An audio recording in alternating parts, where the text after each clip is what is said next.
She placed a $47,000 watch on the seat beside her and pretended to sleep.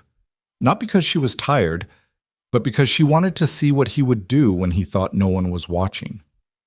Charlotte Sinclair had run this test 17 times. 17 drivers, 17 chances, 17 failures. Every single one had taken something: the watch, cash left visible in her bag, a phone left unlocked on the seat.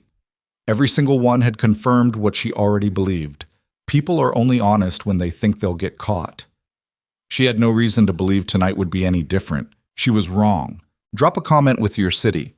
I want to see how far this story travels. Hit like and follow along until the very end.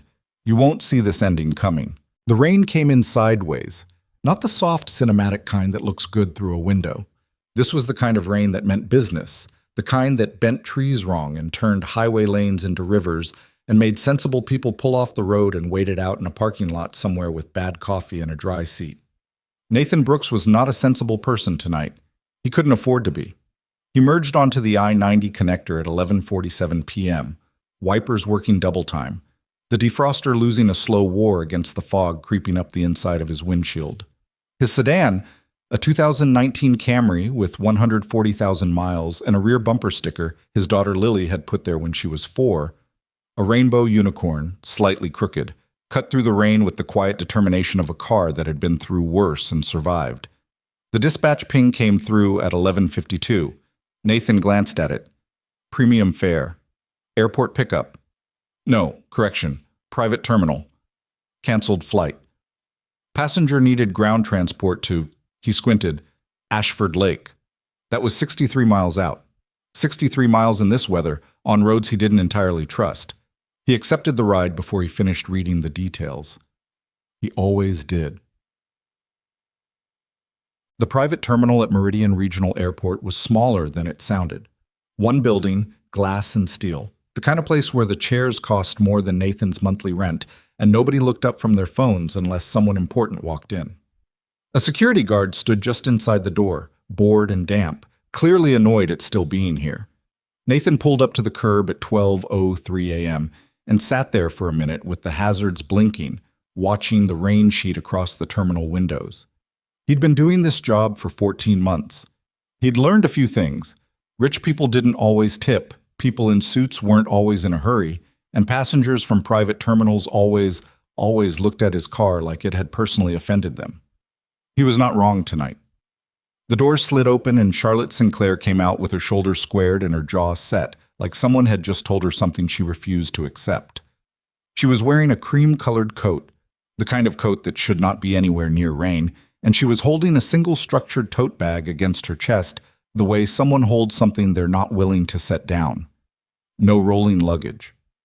The security guard was 2 steps behind her holding an umbrella, but she was walking too fast for it to do any good. She stopped at the curb, looked at the Camry, looked again. Nathan powered down his window halfway. Ms. Sinclair? Her eyes moved to him. They were dark brown and sharp, the kind of eyes that catalog things fast. His age, his car, the unicorn bumper sticker, all of it registered in about 3 seconds. "You're the driver," she said. Not a question. "Yes, ma'am. Nathan Brooks." He reached back and pushed the rear door open from the inside, a habit he'd developed because the handle stuck slightly in cold weather. "I can get your bag." "I have it." She got in without waiting for the umbrella, which meant the security guard stood there for a moment with it open over nothing, then retreated inside, looking relieved. Charlotte pulled the door shut. The Camry rocked slightly with the force of it. Nathan adjusted the mirror. "Ashford Lake, correct? The address they sent me is—" "Yes." She was already on her phone, her thumb moving rapidly. "I know where I live." "Of course." He checked the mirrors, checked the rain, pulled out. "It's going to be a rough drive tonight. Storm's supposed to ease up around 2, so we might catch the back end of it. I'll take the county route instead of the highway after mile 40. Less standing water that way, adds maybe 8 minutes, but it's safer." She didn't respond. He hadn't expected her to. Setup. Charlotte Sinclair had started her company, Apex Digital Solutions, in a studio apartment in Chicago when she was 23 years old. 7 years later, Apex had offices in 11 countries, a workforce of 4,000, an evaluation that financial journalists like to describe with words like staggering. Charlotte herself appeared on 3 magazine covers a year and gave keynote speeches at conferences where the ticket prices started at $1,500. None of that was what she was thinking about right now. She was thinking about a man named David Keller, her former VP of operations, who had been with her for 4 years. David Keller, who'd had full access to confidential client contracts. David Keller, who she had trusted. David Keller, who she discovered 3 weeks ago, had been quietly feeding competitor intelligence to a firm in Seattle for 14 months. 14 months. While sitting in meetings with her, laughing at her jokes, calling her Charlotte like they were friends. She looked at the back of the driver's head. Nathan something. He had the kind of neck that suggested he didn't sleep enough. Tight muscles, slight hunch in the shoulders that people get when they're running on 4 hours a night, and they've been doing it long enough that their body has just accepted it as the new baseline. She reached into her tote bag and removed the watch. It was a Patek Philippe. Her father had given it to her the year Apex cleared its first $100 million in revenue. She wore it to board meetings and investor presentations, and nowhere else. It was too conspicuous, too easy to read as showing off. But it had come with her tonight because she'd gone straight from a meeting to the airport and hadn't thought to leave it behind. She turned it over once in her hands. Then she set it on the leather seat beside her, face up. Obvious. Impossible to miss. And she closed her eyes. Not to sleep. She had never been able to sleep in moving vehicles, not since she was a child and her mother had taken too sharp a curve on a mountain road during a family trip. That had been 30 years ago, and her body still remembered it every time a car moved beneath her. She just needed the driver to think she was asleep. That was all. Nathan noticed the watch at the first red light. He caught it in the rearview mirror, a glint of gold against the dark leather, the kind of glint that meant expensive. His eyes moved to it for maybe 2 seconds and then moved away. He'd learned not to stare at things in the back seat. It made passengers uncomfortable, and it wasn't his business anyway. People left things back there. Phones, sunglasses, once an entire briefcase full of documents that turned out to belong to a lawyer who'd absolutely panicked when he'd called dispatch at midnight. Nathan always kept everything he found, turned it in, every time. He kept his eyes on the road. The rain was doing something strange on the county connector, pooling fast in the left lane because of a drainage problem Nathan had noticed 3 weeks ago and mentally flagged as getting worse. He steered right without signaling, smoothly, the way you do when you've driven a road enough times that your hands know it better than your eyes do. Behind him, in the dark, Charlotte Sinclair cracked one eye open. She watched him drive.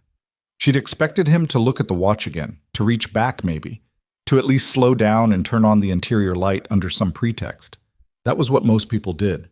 They found a reason to illuminate the back seat, to get a better look, to think about it. Nathan did none of those things. He turned on the radio very low, something old. She couldn't quite make out the song, something slow, something with a piano. Then he turned it back off like he'd changed his mind. She closed her eye again. She didn't know yet that Nathan's mind was elsewhere. Specifically, it was 40 minutes ahead, in a small yellow house on Mercer Street, where his daughter Lily was asleep, or supposed to be asleep, in a bed with a purple comforter and a stuffed dog named Barnacle and a nightlight that projected slow-moving stars across the ceiling. He did this every night, this mental check-in. Ran the math. Sitters there, doors locked, phones charged. Lily knows where the flashlight is. He'd gone through the list so many times it happened automatically now, like breathing. 40 minutes. He'd have her to Ashford Lake in 40 minutes if the roads held. Back home by 3. Sleep by 3:30. Up at 7 to get Lily ready for school. He turned the radio back on, softer this time. They were 22 miles out when the call came through. His phone lit up on the dashboard mount. Not a dispatch call, not an unknown number. The screen showed a small photo Nathan had taken last summer at the lake, Lily grinning with a smear of sunscreen across her nose, eyes squinted against the sun. The ringtone, he'd set it to a xylophone sound because Lily had picked it, played once, twice. Nathan checked his mirrors, checked the road, looked for a shoulder. "I need to take this," he said. "I'm pulling over." Charlotte opened her eyes. "You can take it," she said, her voice measured. "I don't mind." I'll pull over. He said it without any defensiveness in it, just as a fact. He'd already spotted a wide emergency lane coming up, 20 meters ahead. He signaled, decelerated, brought the car to a full stop with the hazards on before he answered. "Hey, Bug." He kept his voice low and easy, the way you do when you're trying not to escalate the thing you're already afraid is escalated. "What's wrong?" A small sound came through the phone, then, "Daddy?" said the way 6-year-olds say it when they've been trying not to cry and they've hit the limit. Just his name, in that voice, and something in Nathan's chest rearranged itself. "I'm here. I'm right here. What happened?" "I had a bad dream." A sniff. "A really bad one." "Okay, it's okay. Tell me." "There was—" She stopped. He heard her swallow. "There was a big hole and I couldn't find you, and you weren't anywhere, and I called and called and—" "I'm here," he said again. "Can you hear me? I'm right here." "I know." Her voice was smaller now, but it felt real. "I know it did, baby. Sometimes they feel really, really real." But it wasn't. He paused. "Is Mrs. Calloway there?" "She's asleep on the couch. I didn't want to wake her up." "That's okay. You called me instead." "That's exactly right." A silence. The rain hit the roof of the Camry in irregular bursts, loud and then quiet and then loud again. Nathan sat with his elbow on the door, watching the road ahead, listening to his daughter breathe. "Daddy?" "Yeah." "Are you driving?" "I pulled over. I'm just sitting. Go ahead." "Did you eat dinner?" He almost smiled. "I had a sandwich." "What kind?" "Turkey, with the pickles you hate." "Gross." A small pause. "I want pancakes tomorrow." "Then we'll do pancakes." "Blueberry." "Obviously blueberry. What other kind is there?" He heard something shift. Her moving around in bed, probably, pulling the covers different. "You gonna be able to sleep?" "Maybe."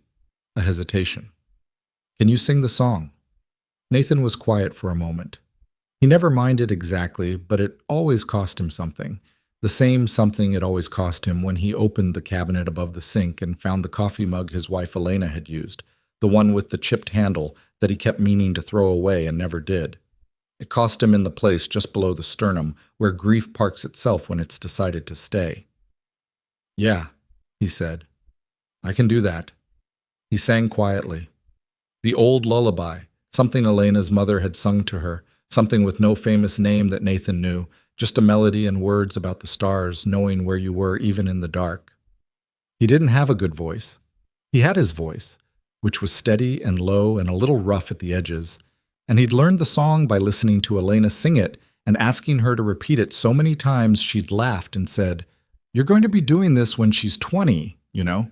He'd said, "Yeah, probably." He sang it once all the way through. Then he heard Lily's breathing go slow. "Bug?" Nothing. She was out. He sat with the phone pressed to his ear for another 10 seconds, listening to her sleep, then hung up carefully. He sat there another moment, just sitting, watching the rain. Then he checked his mirrors, pulled back onto the road, and didn't say anything. In the back seat, Charlotte Sinclair had not moved. She was still reclined slightly, one arm across her chest, eyes closed. To anyone watching, she looked exactly like a passenger asleep on a long drive. She was nowhere near asleep. She had heard every single word. She hadn't intended to. She'd had her earpiece in when the call started, a habit, always ready to take a call. And she'd reached up to take it out for privacy, for his sake. But then she'd heard the small voice say "Daddy" in that specific tone of a child who had been trying not to need something and had lost the fight. And her hand had stopped halfway to her ear and just stayed there. She'd heard all of it. The sandwich, the pickles, the pancakes, the song. She'd heard him pull over first before he answered, before he knew what it was about, before he knew it was even urgent. He'd pulled the car over because someone was calling him, and he didn't think driving and talking at the same time was acceptable. That small, automatic choice. She didn't know why that was the thing that got to her, but it was. Her son's name was Marcus. He was 9 years old, and he lived with her ex-husband, Daniel, in a house in Portland because 2 years ago a family court mediator had sat across from her and asked, very carefully and without judgment, whether she was certain she could maintain a consistent presence in her son's life. And Charlotte had said yes, absolutely, of course. And the mediator had looked at the calendar Charlotte's assistant had sent over, the travel schedule, the board commitments, the speaking engagement stacked back to back for months, and had said nothing, had just looked at it. Marcus called her on Sundays. Sometimes she was in a meeting and called him back. Sometimes she called back the next day. He'd stopped asking her to come to his soccer games around Christmas, which she'd told herself was because kids that age stopped wanting their parents at things, which she knew wasn't really why. She kept her eyes closed. Nathan was driving again, steady. The rain was still loud against the windshield, but she could tell they were moving faster now. He'd found a stretch of road that was draining better, or he knew this part and trusted it. She thought about what she was doing, the watch, warm and solid and conspicuous on the seat beside her. The test she'd run 17 times. She thought about David Keller, who had shaken her hand every morning and stolen from her for over a year. About her first assistant, who'd leaked her acquisition strategy to a competitor 2 days before a critical deal closed. About the logistics manager who'd been skimming contracts for 8 months before anyone noticed. She had started running the tests after the third time. After the third time she'd trusted someone and been wrong, she decided that she needed data. Empirical evidence. It was the way her mind worked. She didn't act on feelings or instinct. She built systems, gathered information, drew conclusions from what she could observe and verify. The conclusion she kept drawing was always the same. She heard Nathan take a slow breath. Not a sigh exactly, just the kind of breath people take when they've just held themselves together through something and now they're letting it release, quietly, privately, thinking no one is paying attention. She pressed her lips together. The watch was still on the seat beside her. They didn't talk for a long stretch after that. Nathan wasn't a man who felt the need to fill silence. He'd driven thousands of hours. He'd learned that quiet in a car late at night was usually okay, usually what people needed, actually. They'd been in traffic or in airports or in meetings for hours, and they didn't want more noise. They wanted to decompress. He made the turn onto the county road at mile 40, like he'd said. The rain had loosened slightly, not gone, but less angry. His headlights caught the tree line on either side, tall oaks, the leaves all gone now, branches like cracked fingers against the gray-black sky. He let himself think about tomorrow. Pancakes. He had blueberries in the freezer. He'd need to check if they were the good kind or the ones that went mealy when you defrosted them. Lily had opinions about that. He should probably get the batter started while she was still in her pajamas, let her stir it because that was her favorite part, even though she always overstirred and they came out slightly dense. It didn't matter. She'd eat 4 of them and declare them the best pancakes ever, same as every time. He thought about how he'd been making breakfast like this for almost 2 years now. How in the first few months after Elena died, he'd stood in the kitchen every morning with the genuine terror of a man who didn't know how to do this alone. The breakfast, the school lunches, the homework and the nightmares, and the questions Lily asked that he didn't have answers to, like, do you think Mama can see us? And does she know where we live now because they'd moved apartments when he couldn't make rent on one income? The questions that undid him quietly and completely while he tried to keep his face steady. He'd figured it out, more or less, not gracefully. He burned the grilled cheese at first, forgot twice to sign permission slips, sent Lily to school in October wearing boots that were a size too small because he hadn't noticed they'd gotten tight. Lily's teacher, Ms. Dobrowski, had called him in for a conference in January that had made him feel about 2 inches tall and then had handed him a list of resources, not unkindly, not cruelly, just practically, and told him he was doing better than he thought. He wasn't sure about that. But he was still trying. That had to count for something. His phone lit up again on the mount. Not a call this time, a text. He'd read it at the next stop. Tut. Charlotte had not moved in 12 minutes. She knew this because she'd been tracking time without meaning to. The way she tracked most things without meaning to. A habit, an occupational hazard of running a company where every minute was accounted for. The watch on the seat beside her had shifted slightly when the car went around a curve. It was now closer to the door than to the center of the seat. Easier to reach, easier to miss, even. It had slid into the shadow between the seat and the door panel. Nothing had happened to it. She thought about what that meant. She'd once done a mental exercise with her executive team, a trust exercise, one of those things a consultant had recommended that Charlotte had agreed to with the private conviction it was probably useless. The exercise was, assume for a moment that the person across from you is acting in good faith. What does that change about how you respond? She'd found she couldn't actually do it, not in any way that stuck. She could model it intellectually, make decisions based on the assumption, but the underlying sense, the felt sense of actually trusting someone, that wasn't there. It hadn't been there for a long time. She wasn't entirely sure it had ever been there in the way it apparently was for other people. She listened to Nathan drive. He had a particular quality of stillness that she didn't often encounter in people who worked for her. Most people in her presence were performing something: alertness, efficiency, charm, harmlessness. Nathan wasn't performing anything. He was just driving, which meant he was entirely present to driving, which meant he wasn't thinking about how he was coming across to her. That in itself was unusual enough to notice. Her phone buzzed. She looked at it automatically. A text from her assistant. Prep documents for the morning call rescheduled. Call is now 7 a.m. instead of 9. Full deck needed. She looked at the time. 1:18 a.m. She needed to sleep. She needed to review the deck. She needed to... She put the phone face down on her lap. They were 7 miles from Ashford Lake when it happened. Charlotte shifted in the back seat, adjusting her position, and her elbow caught the tote bag where it sat beside her. The bag tipped. She grabbed for it and caught it, but the movement had jostled the seat, and the watch, already precarious in the shadow near the door, slipped. She heard it hit the floor mat. A small sound, almost nothing. Nathan heard it too. She watched his eyes move to the rearview mirror, not sharply, not with alarm, just the quick automatic check of a driver registering a sound in the back seat. "Your watch fell," he said. "It's on the floor behind the passenger seat." He said it the same way he might say your exit is coming up, or there's construction ahead. Informational, neutral, no change in tone, no look back to verify. He'd heard it, he'd told her. He went back to watching the road. Charlotte looked down. She could see the edge of the watch face just visible in the dim footwell light, the gold catching a glimmer, the face pointed upward, $47,000 lying on a floor mat with a Cheerio tucked into the corner seam and a dried leaf that had blown in from somewhere. She picked it up. She held it in her hands. The exit for Ashford Lake was 3 miles ahead. She could see the green highway sign in the headlights, the letters catching the rain.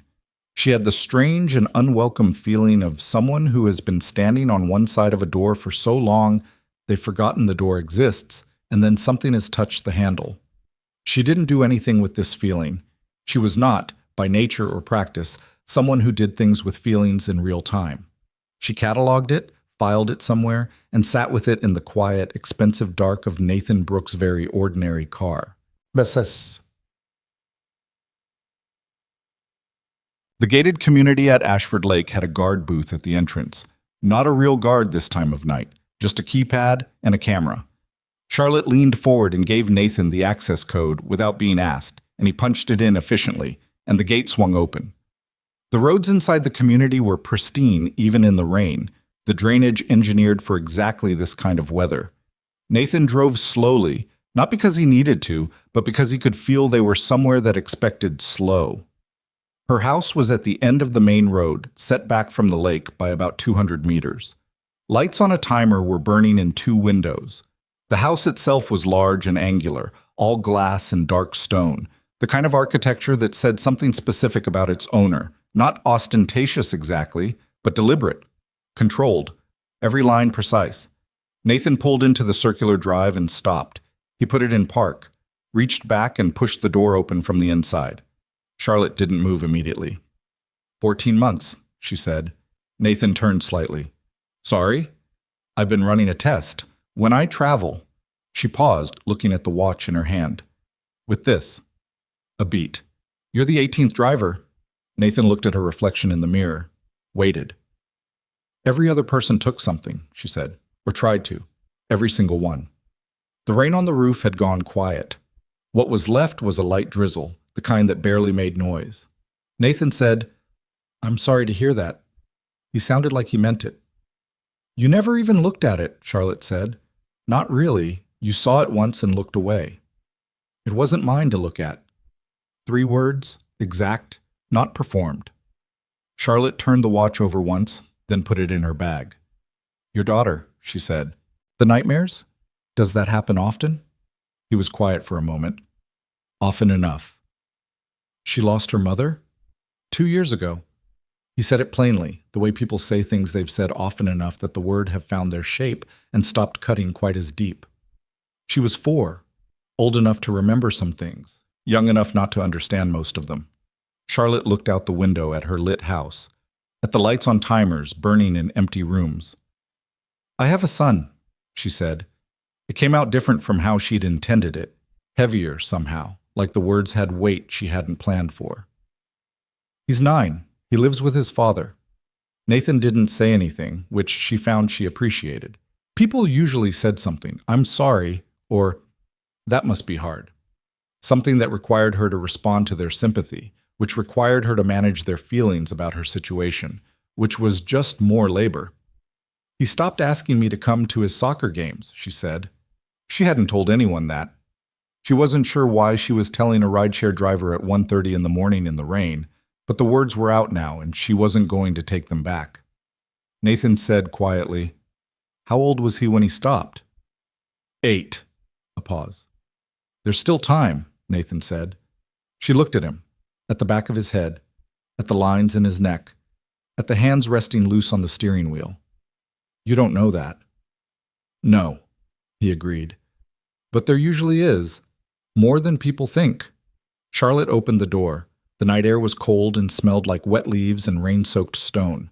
She stepped out, pulled her coat around her, and then paused with the door half open. Your name, she said. Nathan Brooks. Yes. What company are you driving for? He told her. The app name. The standard answer. She looked at him for a moment through the open door. He looked back at her, calm, tired, with that specific quality of someone who has made peace with a life that asks a lot of him. Good night, she said. Good night, Miss Sinclair. Watch your step. The pavers will be slick. She walked to her front door, punched in the code, went inside. The Camry sat in the drive for another 30 seconds. She saw it through the window beside the door, hazards still blinking, Nathan probably finishing the ride log in the app. Then the hazards went off and he pulled out, and the gate opened for him, and he drove back out into the rain. Charlotte stood in the entrance of her empty house.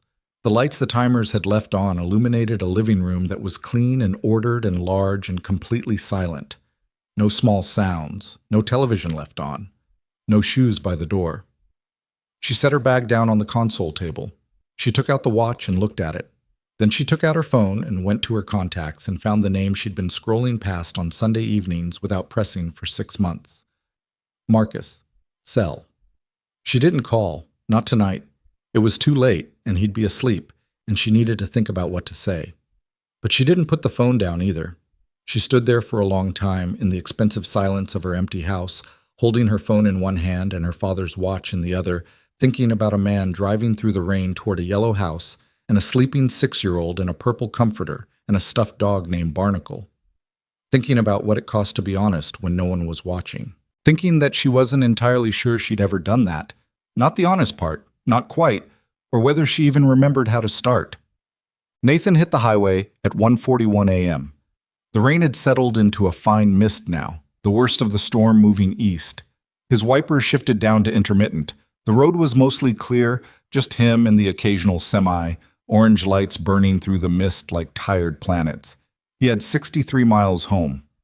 He turned the radio on, found the station playing late-night jazz, the kind that didn't demand anything from you. He turned it up just slightly, not enough to keep him awake exactly, but enough to fill the car. He thought about the watch, the way it had caught the light. He thought about how it had felt to not think twice about it, to see it, register it as someone else's, and let it stay someone else's. That wasn't virtue exactly. It was just the way things were. The watch wasn't his. His daughter was his. His debt was his. His life was his, such as it was. And there was a wholeness in that he'd come to depend on. The knowledge that when he got home at 3 in the morning and stood in the doorway of Lily's room and watched her sleep, He'd be the same person who'd left. That mattered to him. It had always mattered, more now. He reached down and adjusted the heat. His hands were a little cold. Behind him, the gate of Ashford Lake had long since closed.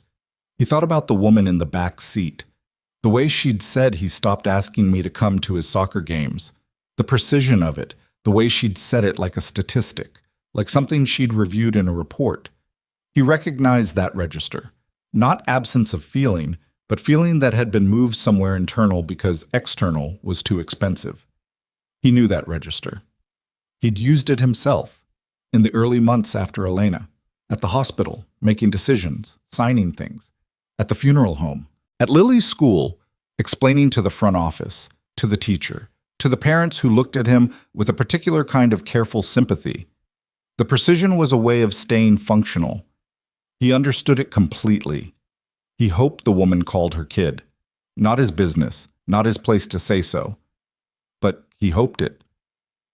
The highway opened up ahead of him, clean and lit and empty, stretching toward a city still asleep in the rain. Nathan Brooks settled into his seat, turned the jazz up another notch, and drove. At the red light on Morrison Street, 3 miles from home, he sat and watched the signal cycle through its colors. Green for empty intersection, yellow for nothing coming, red for him, alone. He checked his phone at the red. The text from earlier. Dispatch message about a bonus tier if he hit 15 rides this week. He was at 11. He looked at the time. 2:48 a.m. He could do 4 more before Lily woke up. Maybe. He put the phone down. Green light. He went home. He pulled onto Mercer Street at 3:02 a.m. The yellow house was dark, except for the porch light he always left on. The driveway was empty. Mrs. Calloway's car had gone, which meant she'd left when she was supposed to, which meant she'd checked the locks and the alarm and done everything the way they'd agreed. He sat in the car for a moment, just sat. The mist had stopped.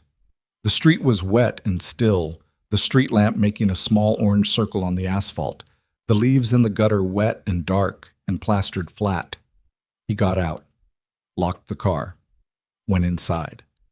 The house had its 3 a.m. smell, the particular quiet of a home that's been sleeping for hours without you, warm and slightly close, faintly like the apple juice Lily had spilled on the couch cushion last week that he was still not entirely convinced had come clean. He hung his jacket, took off his shoes. He went down the hall. Lily's door was open. He kept it open so he could hear her. Her nightlight was doing its thing, the slow stars moving across the ceiling, blue and soft. She was on her side, face half buried in the purple comforter, one arm flung out and hanging off the mattress. Barnacle the stuffed dog was on the floor. She'd thrown him off at some point. She did that. Nathan picked up Barnacle, set him back on the bed near her hand. He stood there for a minute in the moving starlight, watching his daughter sleep. She's here. I'm here. We're okay. He said it the same way every night. Not out loud, just the shape of it in his head like a check he ran before he could sleep himself. She was here. He was here. They were okay. He went to the kitchen, drank a glass of water standing at the sink, looked at the blue container of blueberries in the freezer through the glass door. Good kind or bad kind, he thought. He'd find out in the morning. He went to his room, sat on the edge of the bed for a moment, elbows on his knees, head down, just letting the night fall off him. The way you do when you've been carrying it for hours and you finally get to put it down. 2 minutes later, he was asleep. In a glass and stone house 53 miles north, Charlotte Sinclair sat on the edge of her bed in the dark, with her phone in her hand. The watch was on the nightstand. She'd typed and deleted 4 different messages. Not calls. Calls felt too sudden, too much pressure for both of them. A text. Just a text. She'd typed, "Hi Marcus, I've been thinking about you. Delete." She typed, "Hey, I know it's late. You'll see this in the morning. Delete." She typed, "I'm sorry I missed your last game. Delete. Too small. Too easily brushed past." She sat with the phone. She thought about a man pulling over to the shoulder of the road in a storm, in the middle of a 63-mile drive, to make sure he answered his daughter's call on a stopped car. She thought about what that meant. Not symbolically, Not as a lesson about work-life balance or the value of presence or whatever a consultant would call it. Just literally, what it meant to have that as your reflex, to pull over automatically without debating it, because of course you do. She didn't have that reflex. She'd built a different one. She looked at her phone, typed, "I know it's late. I just wanted to say I love you. I'll call Sunday, or sooner, if that's okay with you.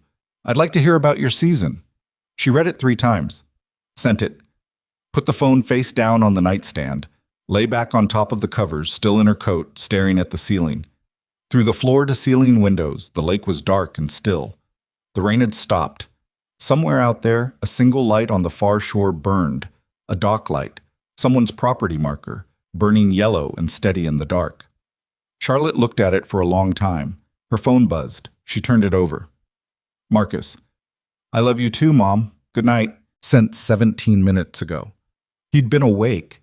He'd been awake and he'd read it and he'd written that and he hadn't waited to see if she meant it.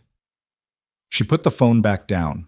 She pressed her hands flat against the bed covers on either side of her, grounding herself, a habit from a therapist she'd seen twice in 2021, and then stopped seeing because she couldn't find the time. "I love you too, Mom." She closed her eyes.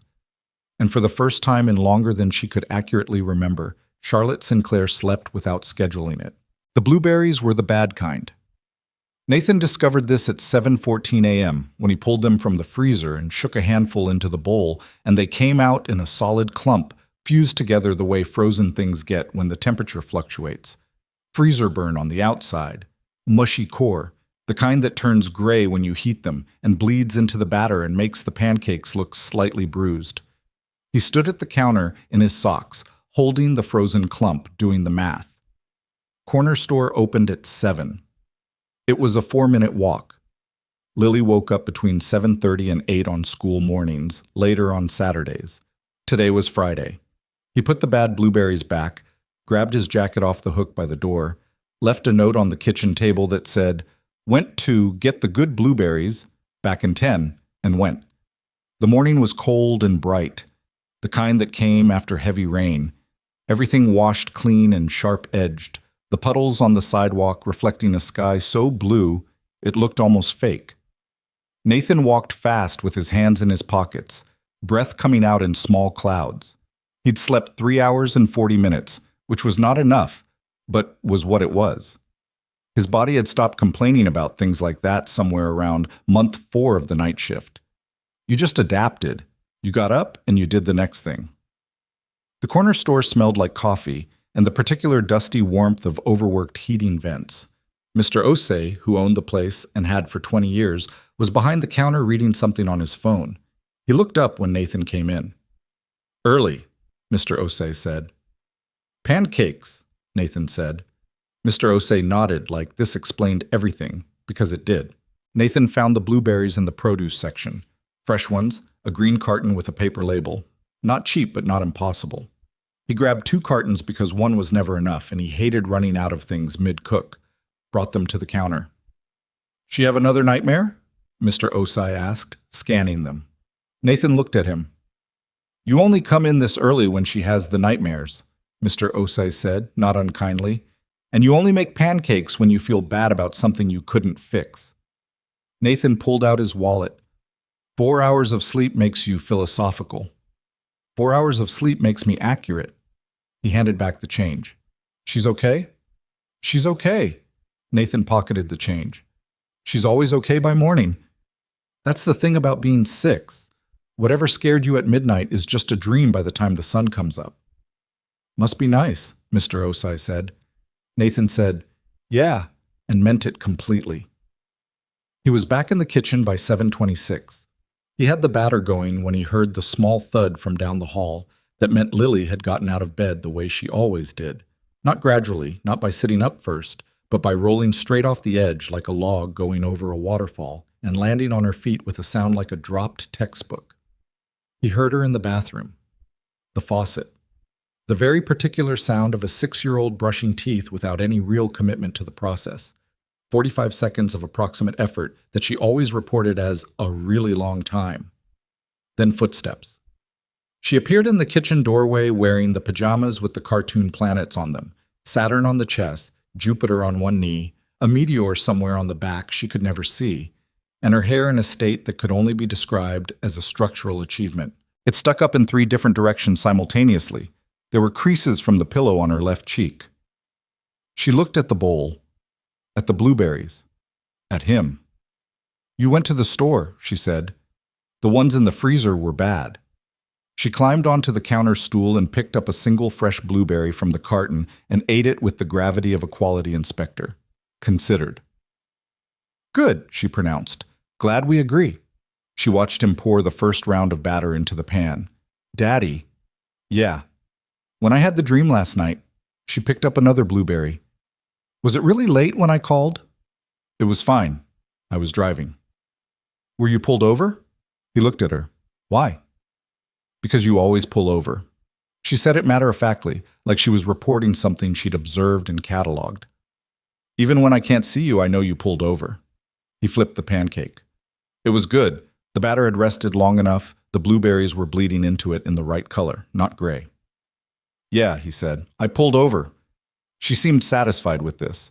She ate 3 more blueberries in silence. Then, "It was a really bad one."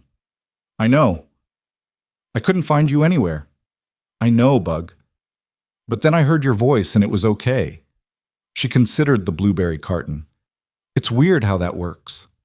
Nathan looked at her, at this small person in planet pajamas with pillow creases on her face, who had just, completely without drama, said the most exact thing about grief and fear and connection that he'd heard in 2 years.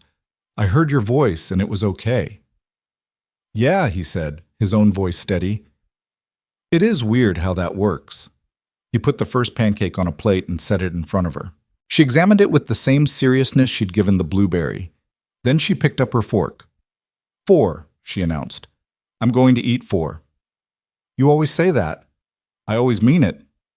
"You ate 2.5 last time." "That was a different time." She cut into the pancake with the fork, slightly crooked, the way kids cut things. "This time I'm hungrier." Nathan turned back to the stove and made the second one, and the third, and didn't say anything else, and the kitchen was warm and smelled like blueberries and butter, and outside the window the morning was very bright and very clean after the rain. He thought about 63 miles of dark highway and a woman sitting in the back of his car with a watch on the seat beside her, pretending to sleep. He made the 4th pancake. Lily ate 3.5. He didn't say "I told you so." He just put the half-eaten one back in the pan with a little butter to keep it from going cold while she finished, because she always came back for it 10 minutes later.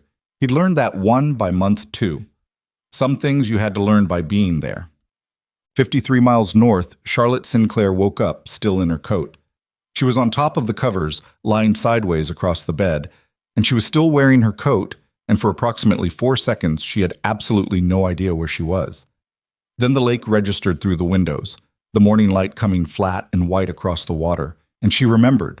Home. Ashford Lake, the drive in the rain. She sat up. Her back was not happy about the coat situation. Neither was her neck. She'd slept on her arm wrong, and now it had that distant throb that meant she'd compromised something she'd be aware of for the rest of the day.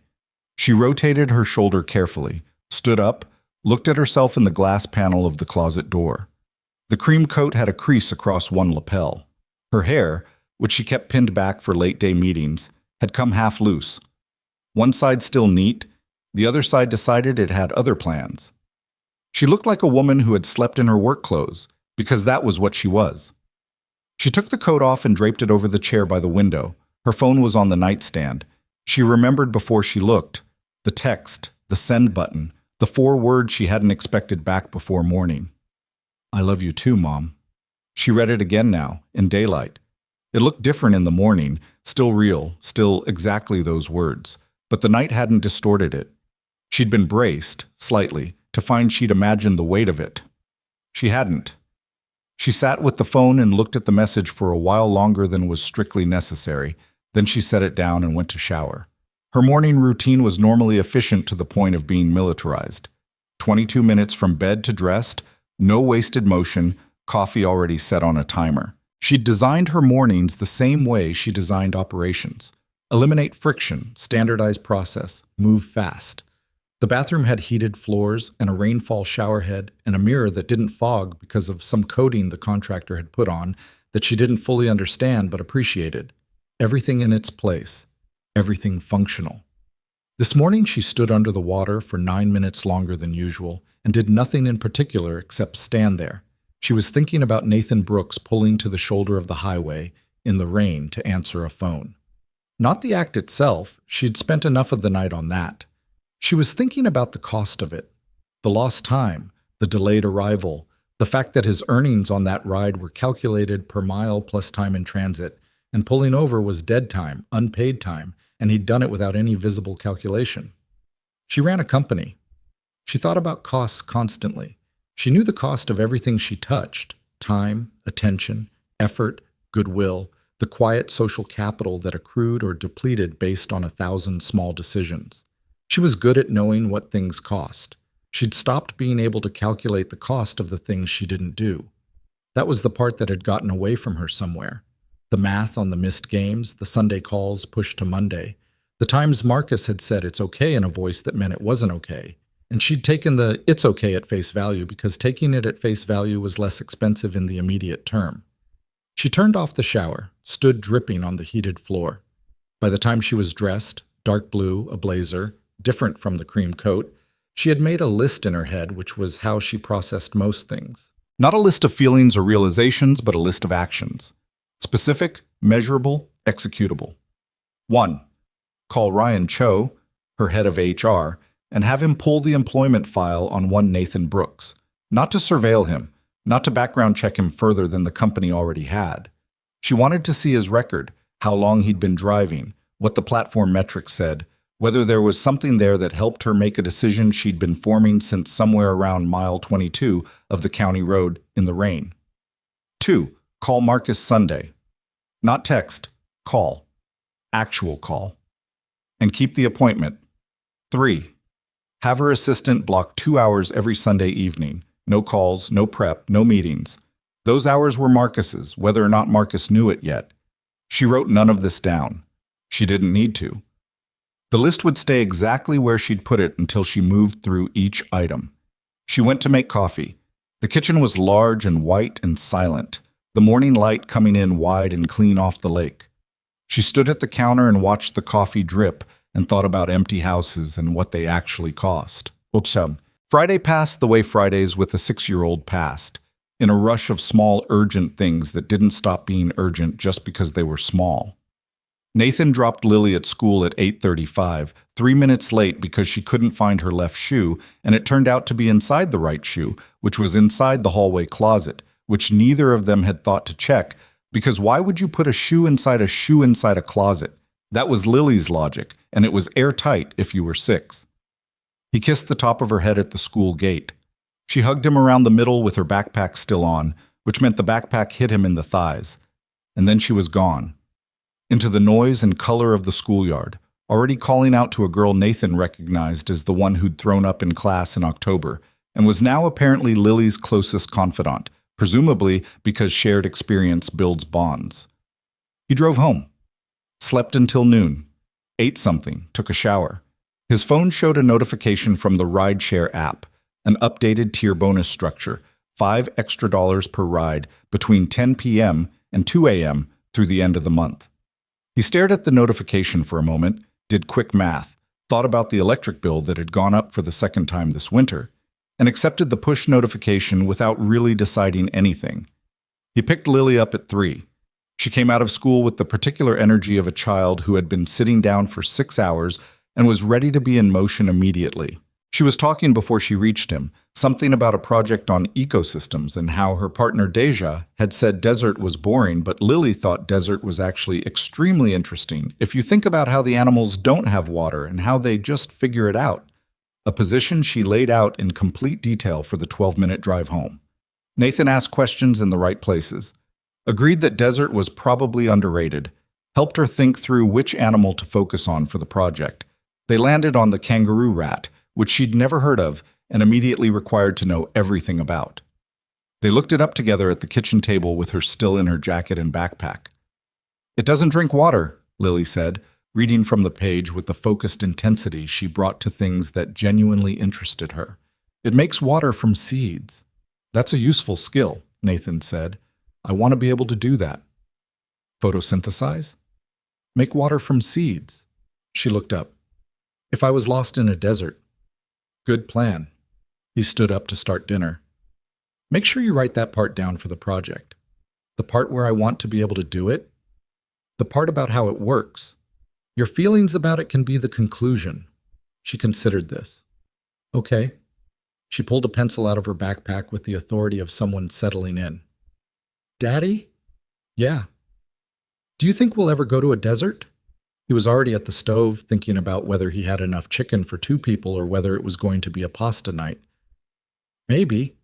Why? I want to see where the kangaroo rats live. That's a reason to go to a desert. She wrote something down. Then, can we do that? Like, as a trip? He turned to look at her. She was bent over her paper, pencil moving, not looking at him. The question had come out like an afterthought. Easy. The way she said things when they weren't afterthoughts at all, but she didn't want to make them a big deal in case the answer was no. He knew that tone. He'd cataloged it carefully over the past 2 years. Yeah, he said. We can do that. She looked up. Really? Not this month, but yeah, we can do that. She went back to her paper. But something in her posture had shifted, a small release of something she'd been holding, just slightly. Nathan turned back to the stove. It was a pasta night. He started his shift at 10. The night was cold and clear, the storm from the previous night completely gone. The sky, the kind of dark that let you see stars even over the city if you looked in the right direction. He ran 4 rides before midnight, airport drop-off, bar district pickup, a woman who spent the whole ride on the phone fighting quietly with someone named Kevin, a couple who fell asleep on each other in the back seat and then woke up confused when he announced their stop. He was parked outside a hotel at 12:18, engine idling, waiting on a dispatch. When his phone rang, unknown number, local area code. He almost didn't answer. He had a policy about unknown numbers at midnight, usually something automated, occasionally dispatch with a manual override, very rarely anything worth the answer. But something made him pick up, some instinct that was slightly different from his usual midnight calculus. Mr. Brooks? A woman's voice. Precise. A little formal. He placed it immediately, even though it had been 12 hours and he'd been awake for most of them. Ms. Sinclair. A brief pause. She hadn't expected him to recognize her voice that fast, he could tell. I hope I'm not interrupting your shift, she said. I'm in a queue. It's fine. He adjusted his grip on the phone. How'd you get this number? Your service profile has a contact option for driver outreach. A pause. I went through proper channels. He believed her. She seemed like someone who went through proper channels when she wanted to and around them when she didn't, and went through them now because this was a call she wanted to be able to justify to herself. What can I do for you? He asked. I want to ask you something. She said it the way people say things they've been rehearsing, not stiff exactly, but with the slight smoothness of language that has been run through a few times before deployment. Okay. Did you know the watch was worth something when you saw it? Nathan thought about it. Honest answer, not the easy one. I knew it was expensive. I've driven people with expensive things before. I didn't know the number. But you knew it was valuable. Yeah. And you never considered taking it. He was quiet for a second. No. Why not? The question was direct enough that he respected it. No performance in it. She genuinely wanted to know, and she was asking straight. Because it wasn't mine, he said, and because... He paused, finding the actual answer rather than the first answer. Because I'd have had to look my daughter in the face the next morning, make her pancakes, hear her talk about kangaroo rats, and know I'd done that. He paused again. The money wouldn't have changed what I'd know about myself. Silence on her end. Kangaroo rats, she said eventually. School project. Ah. Another pause. Mr. Brooks, I'd like to offer you a position. He sat up slightly. Sorry? Within my company. Apex Digital Solutions. We have an internal transportation and logistics division. I have a senior operations management role that's been open for 3 months. It's a daytime position. Standard office hours, some flexibility. She paused. Before you respond, let me give you the number. She told him the salary. He heard the number, sat with it for a moment. It was more than he made in a year of night shifts, more than a year, closer to 2, and it was structured as annual, which meant consistent, which meant he'd stop doing the mental arithmetic every time Lily needed new shoes or the car needed work. You don't know if I'm qualified for that, he said. I had your platform profile pulled this morning. I spoke with your previous employer. You have 7 years in freight logistics management before the rideshare work. You left for reasons I won't pretend I don't understand. A pause. You're qualified. Nathan looked out the windshield. The hotel's entrance was lit bright. A doorman, a couple getting into a cab, the ordinary machinery of a city at midnight. You don't have to do this, he said. I'm aware. I didn't do anything that deserves... You did the job correctly, and told me my watch was on the floor, she said, and there was something in her voice that shut the sentence down cleanly, not unkindly. I know that. The position is not a reward for honesty. It's an open role in my company, and I believe you're the right candidate. Those two things exist independently. He almost said something, then didn't. I understand if you want time to think, she said. I'd like an answer within the week because I need the role filled, but I won't pressure you. A pause. Ms. Sinclair. Yes. Why are you doing this, honestly? The silence stretched longer this time. Long enough that he thought she might not answer, might give him the clean corporate version and leave it at that. She said, because watching you pull over to answer your daughter's call made me realize I hadn't spoken to my son in 3 weeks, and that the last time I'd spoken to him, I'd been distracted. A pause. And I've been building a company for 7 years, and I've hired a lot of people, and I've let go of a lot of people, and I've built systems for almost everything. I'd like to try building something that matters a little differently. He thought about that. Okay, he said. Okay, you'll think about it, or, okay, yes. He said it before he'd fully processed saying it, which was unusual for him. He was not a man who moved without processing, but something had clicked into place, and the yes was already out, and it felt right the way things feel right when they've been waiting and you finally stop moving around them. I'll need to give 2 weeks' notice with the platform. That's fine. He heard something in her voice, not warmth exactly, more like the release of a tension she'd been carrying since she made the call. I'll have Ryan Cho from HR reach out Monday with the full offer documentation. All right. Mr. Brooks? Nathan, he said. A beat. Nathan, she said. The position is real. I want to make sure you understand that. This isn't charity. If you come in and the work isn't there, we'll have a conversation. I don't run my company on sentiment. I wouldn't expect you to, he said. He heard what might have been a short exhale, the closest thing to a laugh he'd gotten from her. Good night, Nathan. Good night, Ms. Sinclair. She hung up. He sat in the idling car outside the hotel with his phone in his hand for a long time. The doorman was helping someone with luggage now. A taxi pulled away from the curb. The ordinary machinery kept moving around him while he sat very still inside it. His dispatch pinged. New ride request 0.3 miles away. He accepted it, put the car in drive, and pulled out. His hands on the wheel were steady. They were always steady. But there was something different in the night now. The same road, the same city, the same clear, cold sky, but different in a way he didn't have a word for yet, the way the air changes before weather that hasn't arrived. He drove toward the pickup and let himself think, very quietly, about what daytime looked like. The week moved the way weeks move when something has shifted underneath the surface. Outwardly the same, everything in its place, but with a current running through it that makes the familiar feel slightly provisional. Nathan told nobody about the call. Not right away. He was not by nature a man who announced things before they were certain, and HR will reach out Monday was certain only in the way that promises made at midnight by people you've met once are certain, which is to say, not entirely. He'd been disappointed before. He'd learned not to hold the shape of something good too tight before it was actually in his hands. Monday came. Ryan Cho called at 9:47 a.m. Professional, thorough, walked him through the offer in detail. The salary was what Charlotte had said. Benefits were better. Start date was flexible. They emailed the offer letter at 11:15, and Nathan sat at the kitchen table in the quiet of the empty house and read it 3 times. He signed it and sent it back at 11:48. Then he sat there a moment. Then he called his mother.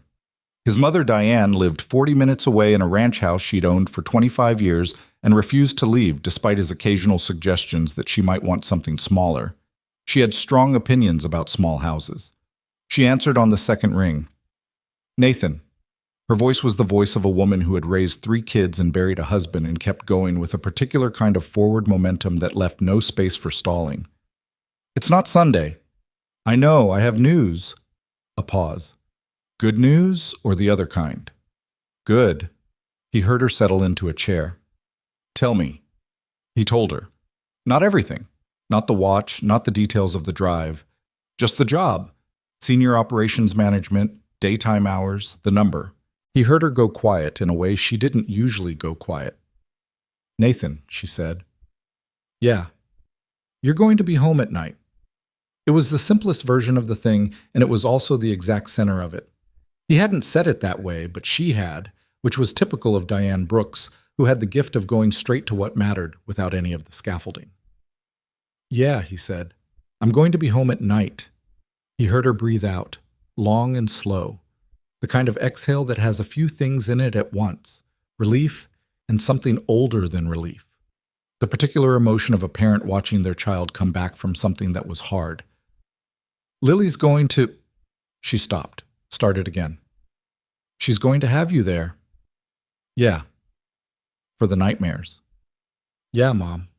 She laughed, a little, short, slightly wet around the edges. Good, she said, pulling herself back. That's good. When do you start? 3 weeks. You should make pancakes. I made pancakes last Friday. Make them again. This time don't burn the first one. He laughed despite himself. I didn't burn the first one. Nathan, you always burn the first one. You let the pan get too hot. Every time. That's not... He stopped. Thought about it. Okay. That might be accurate. I'm always accurate. She made a small sound. I'm proud of you. It hit him slightly sideways the way those things do. He'd been functional about the whole thing, reading the offer letter, doing the math, tracking the practical shape of what changed. The feeling had been there, but at a distance, managed. His mother said, I'm proud of you, and the distance collapsed a little. Thanks, he said. Just that. Don't thank me. Go pick up your daughter. He looked at the time, 11:53. She's in school. Go anyway. Pick her up early. Take her somewhere. You never take her somewhere in the middle of the day. She has a project on kangaroo rats. Nathan. All right. He stood up from the table. I'll call you Sunday. Call me before Sunday. Call me when Lily finds out. I want to hear her face. You can't hear a face. I can hear Lily's face, his mother said, and hung up. He stood in the kitchen with the phone in his hand. The offer letter was still open on the table, his signature at the bottom, the company letterhead at the top. Apex Digital Solutions, clean font, stark logo, a thing that had not existed in his life 4 days ago. He thought about the night shift, 14 months of it. The particular quality of silence at 2 a.m. on the highway, which he would not exactly miss, but which had shaped him in ways he couldn't fully name yet, had taught him patience in a specific register, the patience of someone alone with a task and no witness. He was different for it. He also thought about being home at 7, about being the one in the hallway when the nightmares happened, not a voice on the phone from a pulled-over car. He folded the offer letter along its original creases and put it in the kitchen drawer where he kept the important things. Lily's school enrollment paperwork, the lease, the document his attorney had helped him file after Elena died, that gave him what the attorney called clarity of custody, which was a legal phrase for a fact he'd never needed anyone to clarify but had needed on paper. He went to pick Lily up early. He called ahead, told the school she had an appointment, not entirely untrue depending on your definition of appointment, and was there at 1:30. Lily came out of the building looking confused and slightly suspicious, the expression of a child who knows that early pickup usually means a doctor's office. "Where are we going?" she said before she reached him. "Nowhere specific." She looked at him. She had at 6 already developed a narrow-eyed assessment that would serve her well in life. "Is it a shot?" "No." "Dentist?" "No." She considered this. "Ice cream?" "It's January." "Ice cream doesn't have a season." He opened the car door for her. "That's an interesting philosophical position." She got in, still considering. "Is it a good thing or a bad thing? The early pickup?" He started the car. "Good thing." She accepted this. She was quiet for a block, which was unusual for her, and then she said, "How good?" Nathan looked in the rearview mirror at his daughter, at her planet pajamas traded for school clothes, her backpack on her lap, the smudge of something that was probably marker on her right wrist, at the fact of her, small and real and particular, in the back seat. "Pretty good," he said. He didn't tell her yet. He wanted to think about how to say it, how to explain to a 6-year-old that the landscape of her daily life was about to change in ways that would mostly feel like addition, like gaining something, which was a different kind of news than she was used to and required its own kind of careful approach. He took her to the park by the library, the one with the big climbing structure shaped like a ship, which she loved because it had a crow's nest you could get to if you were small and brave and willing to take the rope ladder at speed. The park was empty on a January afternoon, just them and the cold sun and the bare-limbed trees and the sound of the climbing structure creaking slightly in the wind. Lily went up the rope ladder in 12 seconds flat. Nathan sat on a bench nearby and watched her climb to the crow's nest and stand up there with her hands on the rail, looking out over the park like someone who had just captured significant territory. "I can see everything," she announced. "I believe you," he said. "I can see the library, and the parking lot, and a dog." A pause. "And you." "Solid view," he said. She stayed up there for a while, doing whatever 6-year-olds do when they've achieved elevation. Nathan sat on the bench with his elbows on his knees, the cold working through his jacket, not minding it particularly. The offer letter was in the drawer at home. 3 weeks from now, he'd be driving a different route, waking up differently, structuring his days around entirely different things. He thought about Elena, which he still did, not constantly anymore, not with the acute quality of the first year, but in moments like this, outdoors, watching Lily do something. Elena had loved parks, had loved being outside even in cold weather, had said that parks in winter were underrated because they were quiet and people left them alone. She'd taken Lily to this park when Lily was small enough to need the low swings, had stood there pushing her for an hour while Nathan was at work. He'd seen the photos. He thought, "I'm going to be home at night." He thought, "I'm going to see things instead of hearing about them afterward." "Daddy," Lily called down. "I've decided something." "Okay, tell me." "When I'm a grown-up, I want to be a ship captain." "What kind of ship?" "A big one." She thought about it. "With a crow's nest. That's a reasonable requirement for a ship. And I'll take you with me." He looked up at her, small figure against the January sky, both hands on the rail, completely sure of everything. "Deal," he said. She seemed satisfied.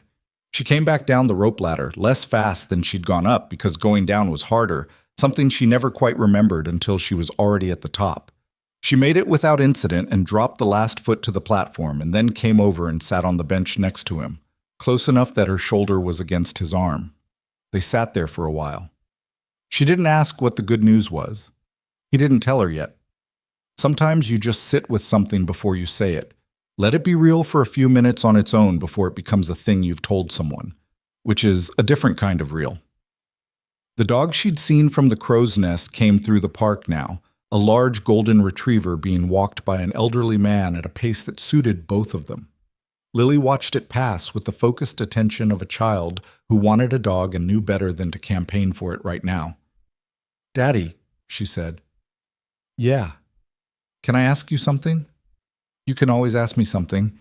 She was quiet for a moment, watching the dog disappear around the corner. "Do you like driving at night? Like, do you actually like it? Or is it just the job?" The question surprised him. Not because it was hard, but because of its precision, because it was exactly the right question, the one that cut to the actual thing.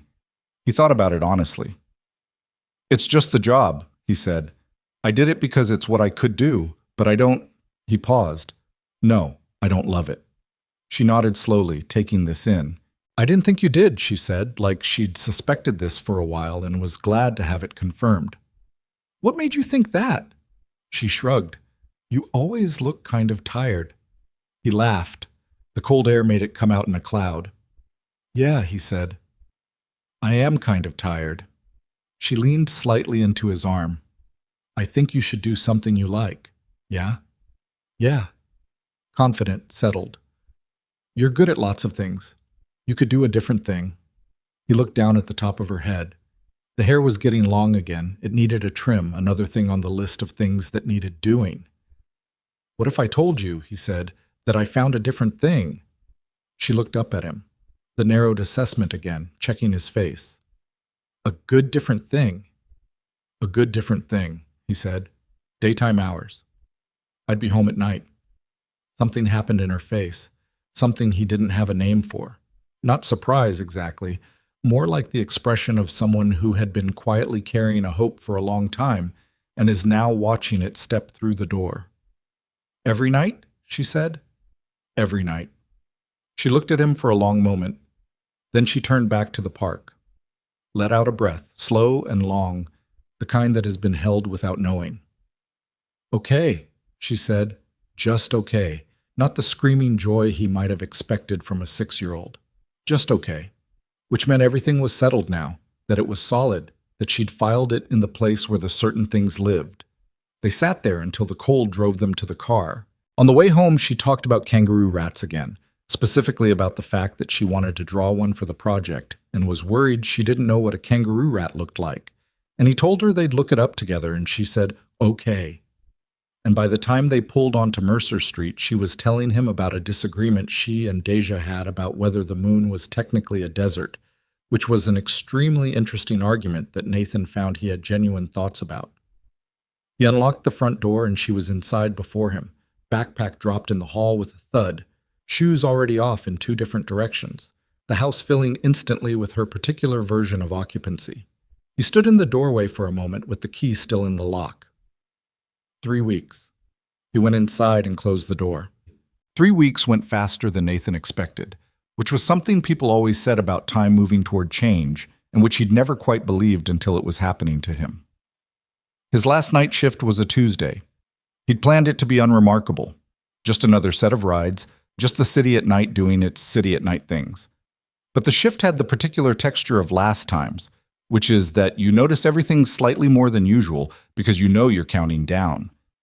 The way the highway looked at 1 a.m. after rain, the specific silence between dispatch pings, the radio stations that played different music at 3 a.m. than they did at midnight, slower and stranger, as if the DJs knew they were broadcasting to a smaller and more tired audience and adjusted accordingly. He ran 8 rides. He tipped out 2 drivers he passed in the lot, who were just starting their shifts and would have no idea why a guy they barely knew had handed them each a 20 and said good luck. He turned in his platform badge. Not required, the company didn't actually use physical badges, but there was a laminated card in his glove box from the orientation 14 months ago, and he took it out and put it on the passenger seat and looked at it for a while before sliding it into the center console where it would stay until he cleaned the car properly, which he intended to do this weekend. He pulled onto Mercer Street at 3:24 a.m. for the last time as a night shift driver. The yellow house had its porch light on. The driveway was empty. Inside, Lily would be asleep in the purple comforter with Barnacle rearranged from wherever she'd thrown him in the night.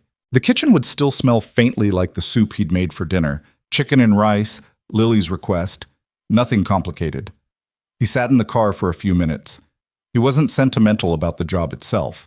The job had been a means, and it had served its purpose, and he was glad to be done with it. But he'd learned things in it that he wouldn't have learned otherwise. A specific patience, a way of reading people from the rearview mirror, the particular texture of a city when most of the city was asleep. He was different for the 14 months, and he thought that was worth acknowledging before he closed the door on it. He got out, locked the car, went inside, stood in Lily's doorway, did the check. She's here. I'm here. We're okay. Then he went to bed, and this time when he slept without calculating what time he needed to be up. He was awake at 7 anyway because his body didn't know yet that the rules had changed. He lay there for 20 minutes trying to convince himself to stay horizontal, failed, got up, made coffee, stood at the kitchen window with the mug and watched the street come alive, the neighbor's porch light clicking off automatically, a car backing out 2 houses down, the first light touching the tops of the trees. He'd forgotten what mornings looked like from the inside of a house. Not the rushed morning, not the drop Lily at school and race back for 4 hours of sleep morning. The actual morning, the slow version with coffee and light and no particular urgency. He stood there until he heard the thud from down the hall. Lily came into the kitchen 9 minutes later, planets on her pajamas, hair at full structural complexity, barnacle held by one ear. She stopped in the kitchen doorway. "You're up," she said. "I'm up." She looked at him with the morning version of her assessment, less sharp than the daytime one, still calibrating. "Were you on a shift?" "Last night was my last shift." She looked at Barnacle, then at him. Then she came to the counter stool and climbed up and put Barnacle on the counter and said, "So now you start the new thing." "Monday," he said. "That's 4 days." "Yeah." "What are we going to do for 4 days?" He set down his coffee. "What do you want to do?" She thought about it with genuine seriousness, elbow on the counter, chin in hand. The deliberation of a 6-year-old who understood this was a real question deserving a real answer.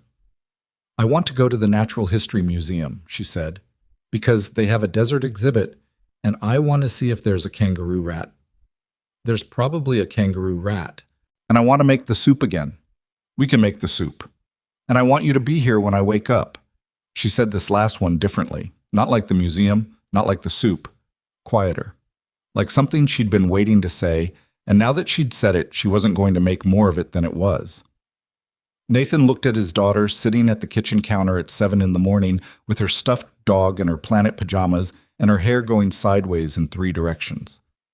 "I'm going to be here," he said. She picked up Barnacle and resettled him. "Okay," she said. "Pancakes? Blueberry or regular? Is there another kind?" He turned toward the stove. Behind him, she said, "Can Barnacle have some?" "Barnacle's a stuffed dog. He can have a symbolic pancake." "One symbolic pancake," Nathan said, and began. Monday arrived with the particular weight of first days. Nathan was up at 6, which was earlier than necessary. The office was 20 minutes away, and he wasn't due until 8:30. But he'd woken at 5:50 with the specific alertness of someone whose nervous system hadn't gotten the memo about this being a good thing. He lay there for 10 minutes, then got up. He ironed a shirt. This in itself was unusual. He owned an iron and he knew where it was, but the occasions that required it had been limited. He stood at the ironing board in the kitchen, going over the collar twice because the collar was the part people saw and he wanted it right. He looked at himself in the bathroom mirror, 32, which he was now aware of more than he used to be. There were lines at the corners of his eyes that hadn't been there 3 years ago. Not deep, but present. His jaw needed the close shave he gave it this morning, rather than the functional one he usually managed. He looked like a man who had been doing something hard for a long time and was about to do something different, which was accurate. He drove Lily to school first. She had opinions about his shirt, specifically that the color was not very exciting, but that the collar looked very official, which she said approvingly, the way she approved of things that seemed to her like they meant business. He kissed the top of her head at the gate. She hugged him around the middle. "Good luck on your first day," she said very seriously. "Thank you, Bug." "Don't burn the first pancake." He looked at her. "That has nothing to do with just in general," she said, and was gone. He drove to the Apex Digital Solutions building on Caldwell Street and parked in the visitor section because he didn't have his employee badge yet and didn't know if he'd be assigned a space. The building was 12 floors, glass exterior, the lobby bright and high-ceilinged, with a reception desk staffed by a young man who looked up when Nathan came in and handled the check-in with professional smoothness, the way people do when they've been trained to make first arrivals feel easy. Ryan Cho met him at the elevator bank, Cho was early 40s, compact, the kind of organized that read as calm rather than rigid. There was ease in how he moved, how he spoke, like someone who'd made his own peace with the pace of the place. He shook Nathan's hand and walked him through the 8th floor, which was logistics and operations, while explaining the structure with the confident brevity of a man who'd given this tour enough times to have cut it down to exactly what mattered. The office was open-plan but not aggressively so. There were glass-walled rooms for focused work, good light from the windows, the ambient sound of a floor that was busy without being loud. The logistics team was 8 people plus Nathan's role, which sat between operations and executive oversight, reporting to the VP of operations, a woman named Sandra Park, who had the kind of focused energy that made you feel she'd already thought about your question before you asked it. Sandra shook his hand with a directness that Nathan appreciated. "Your predecessor was here for 5 years and left for a competitor," she said, right at the start, no preamble. "I want you to know that because you should know what happened before you arrived. She was good. I'm not going to pretend the bar isn't real." "I wouldn't want you to," Nathan said. She looked at him for a moment. "All right, good. Come on, I'll show you the systems." He spent the morning in the systems. It was familiar territory. The logistics frameworks were different from freight in their specifics, but the underlying logic was the same. The logic of moving things and people and information from one place to another with minimum waste and maximum reliability. He'd spent 7 years in that world before Elena's illness had made the night shift the only workable option, and the muscle memory of it came back faster than he'd expected, like a language you learned young and hadn't spoken in a while. He took notes. He asked questions. He didn't pretend to know things he didn't know, and he didn't undersell the things he did. By noon, he had a functioning picture of where things stood and 3 immediate observations about inefficiencies in the vendor scheduling process that he kept to himself for now, because you didn't walk into a room on day 1 and start telling people what they'd been doing wrong. He had lunch in the building cafeteria with 2 members of his team, Marcus Webb, who handled domestic shipping coordination, and had the kind of relaxed competence that came from doing something well for a long time, and Priya Nair, who managed vendor relations and who talked fast and precisely and had opinions about everything, shared freely and without apology, which Nathan found refreshing. "So you were driving rideshare?" Marcus Webb said. He said it without any particular judgment, curious, straightforward. 14 months, Nathan said. "Before that?" "Freight logistics, Weston Brothers out of Cincinnati, 7 years. Marcus nodded slowly. "Why'd you leave Weston?" "Family situation changed." Marcus accepted this without pressing, which Nathan appreciated. Priya, on the other hand, looked at him with the frank assessment of someone deciding how much they trusted the answer. "Charlotte hired you directly?" she said. "She offered me the role, yeah." "She do that a lot?" He thought about the honest answer. "I don't know what she usually does." "She doesn't do it a lot," Priya said. "She basically never does it. She leaves hiring to HR and Sandra."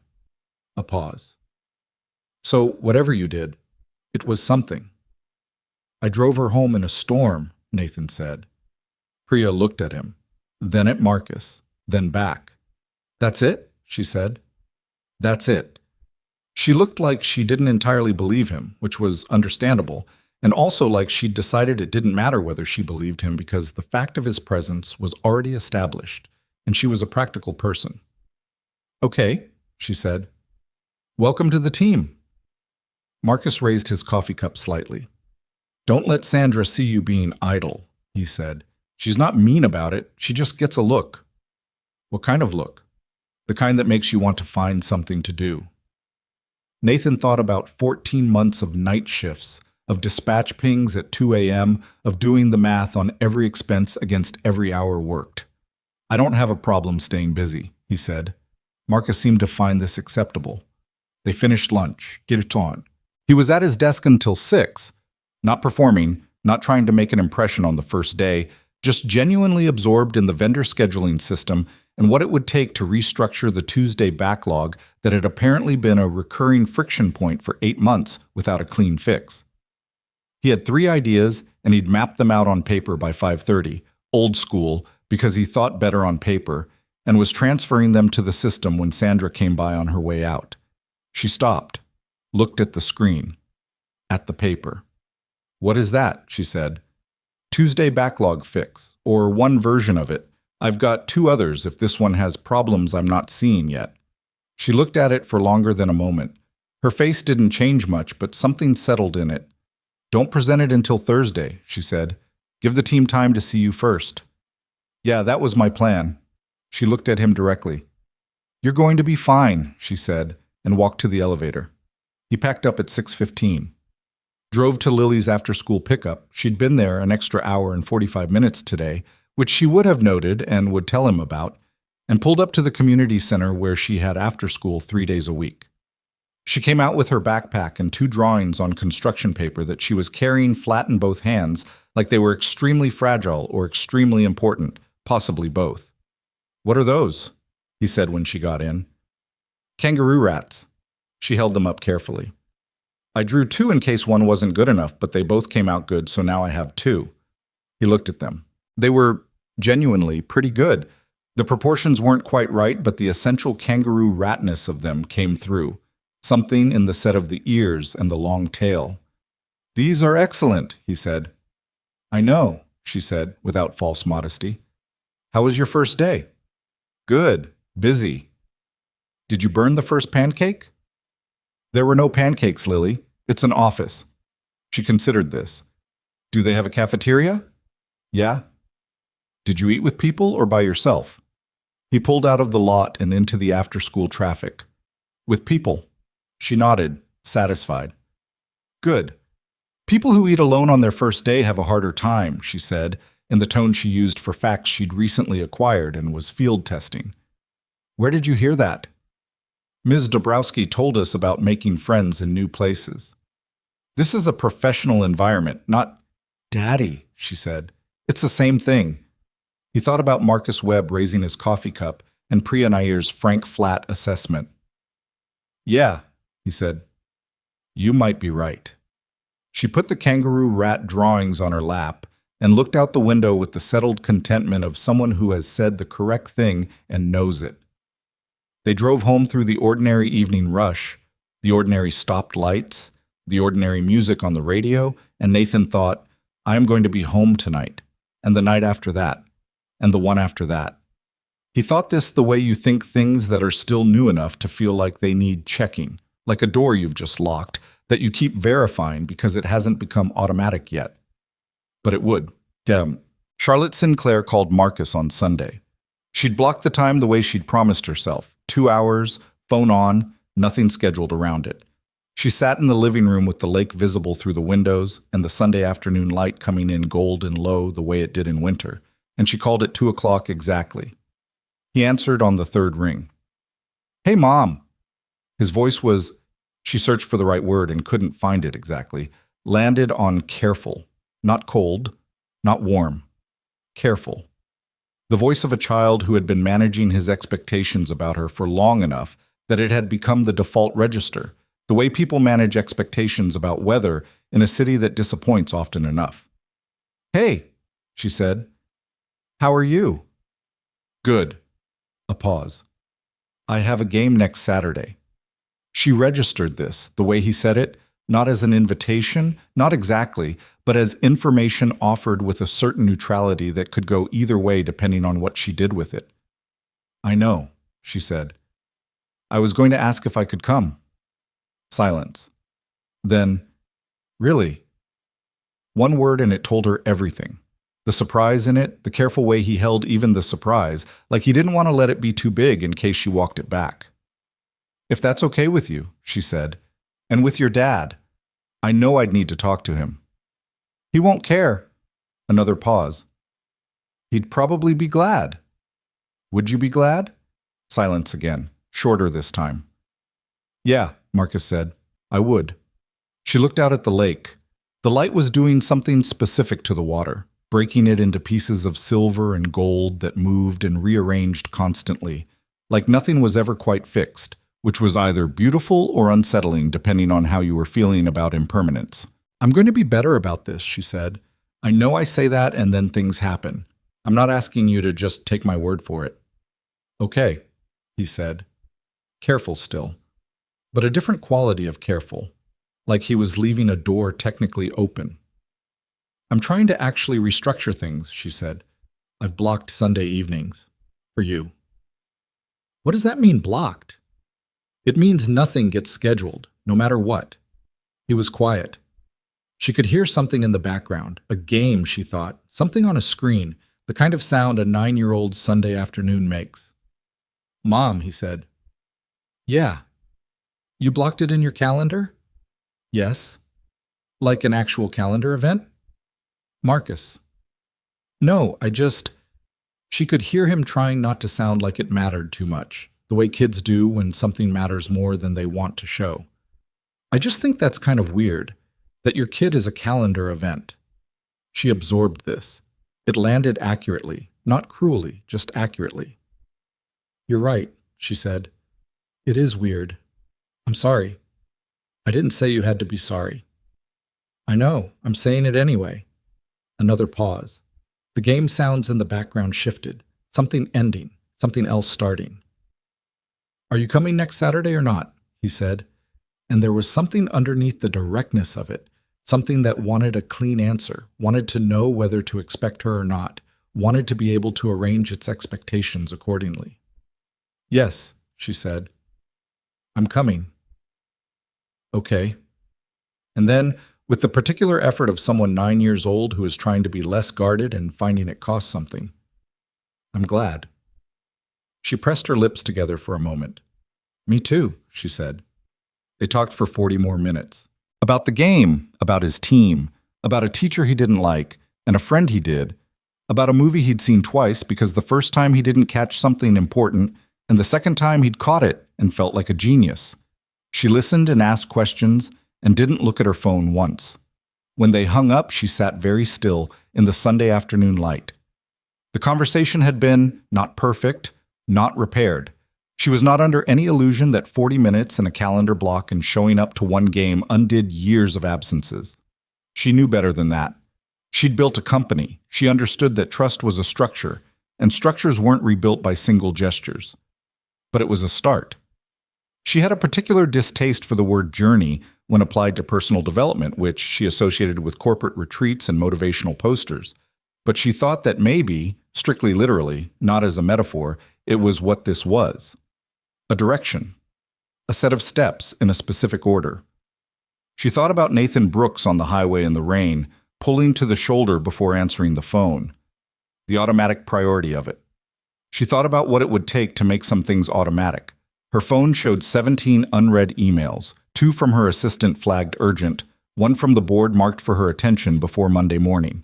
She looked at the screen for a moment, then she put the phone face down. She had 40 minutes left in the blocked time. She used them.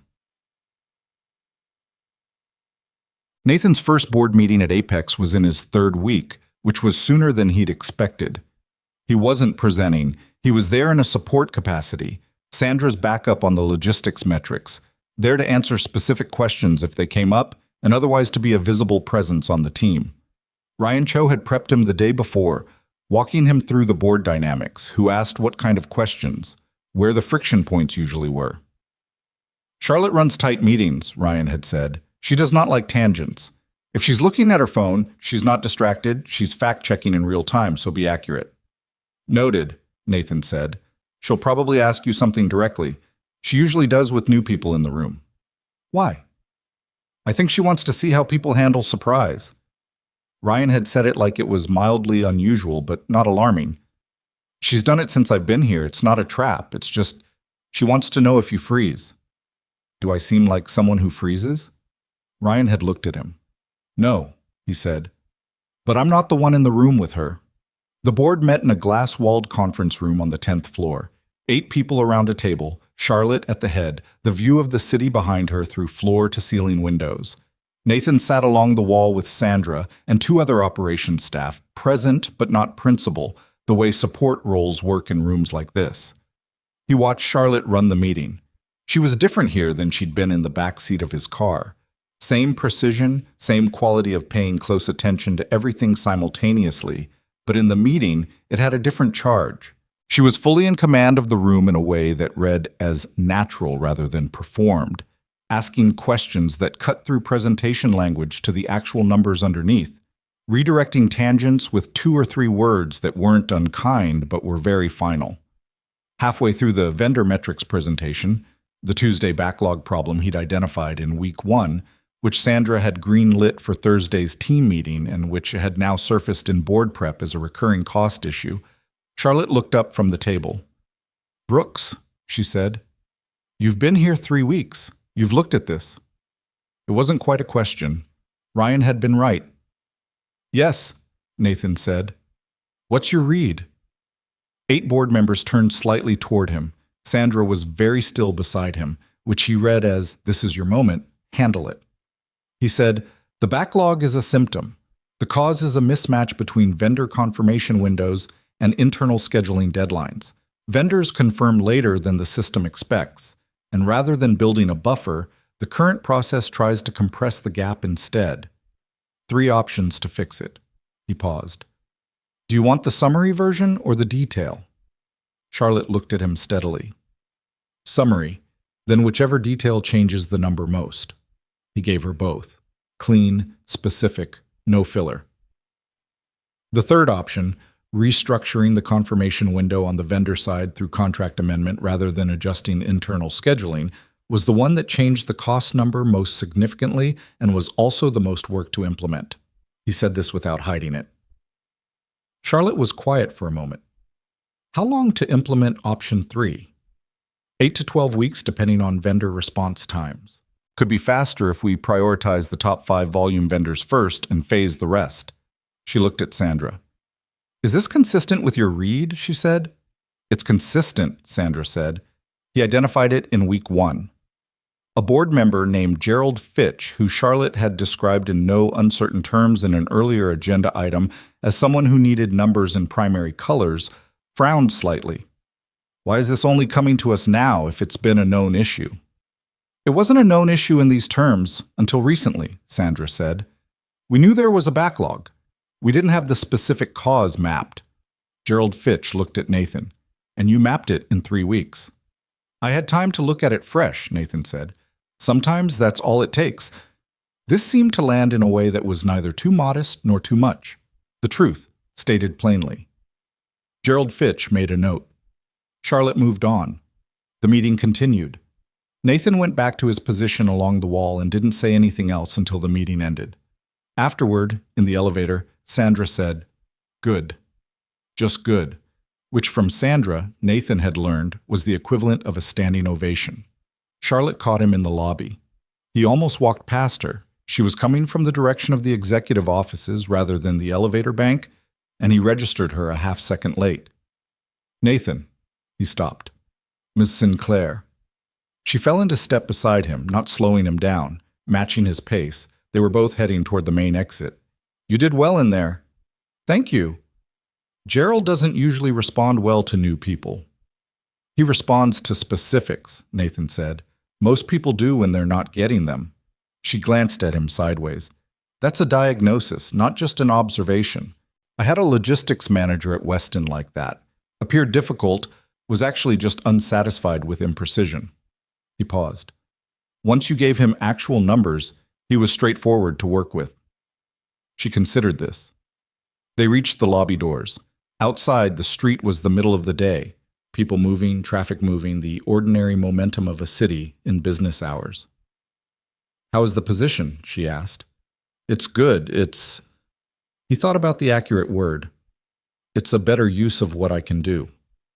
She nodded, and he thought she might leave it there, but she said, "And the other part? The hours?" He looked at her. She was asking the real question, which he appreciated. "I was home last night when she had a nightmare," he said. "I heard it through the wall. She didn't even have to call me." Charlotte was quiet. "I just walked down the hall," he said. She looked out at the street, at the ordinary middle-of-the-day city moving around them. "Good," she said. "Just that." He pushed the door open. "My son's game is Saturday," she said, before he was through it. He stopped holding the door. "Yeah?" "I'm going." She said it with the quality of something that is being stated in order to make it more real. "Portland. I booked the flight last night." He thought about the text she'd sent. I love you too, Mom. The weight of those 4 words on a woman who had built her whole life on not needing them. He'll be glad, Nathan said. She looked at him. You don't know that. I have a feeling. She held his gaze for a moment, and there was something in hers that was not quite uncertain. Charlotte Sinclair was not a woman who did uncertainty publicly, but that was close to the edge of it. The place where control ran up against something it couldn't fully manage. I haven't watched him play in over a year, she said. He didn't say that's okay because it wasn't, and she'd know the difference. He didn't say it'll be fine because she didn't need comfort, she needed the truth. It's going to be uncomfortable at first, he said, and then it won't be. She looked at him for one more second. Then she straightened slightly. That particular adjustment he'd noticed in the car, the shoulders settling back into their professional arrangement. Right, she said. She walked back toward the elevators. Nathan went out into the midday street and walked to his car, which was in the structure 2 blocks over, and sat in it for a few minutes before starting it because he needed a minute to just sit with the particular strangeness of a life that had turned in this direction. He thought about Charlotte in the back seat of his car 3 weeks ago, with a watch on the leather seat beside her, pretending to sleep.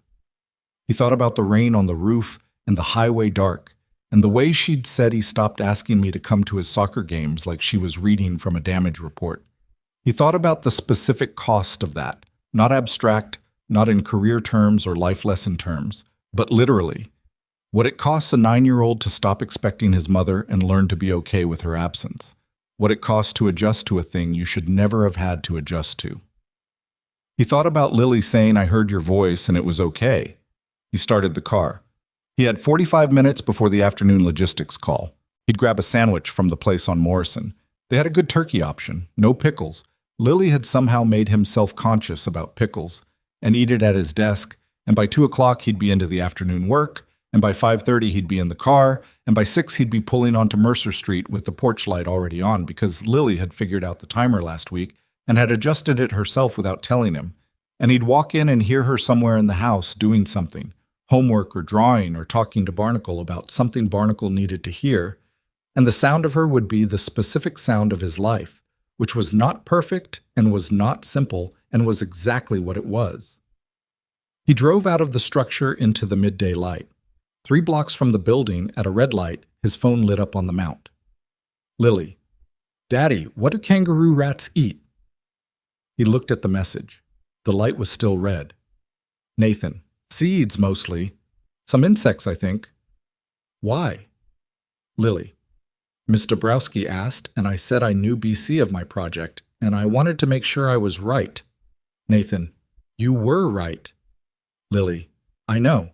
I just wanted confirmation. The light changed. He put the phone down and drove.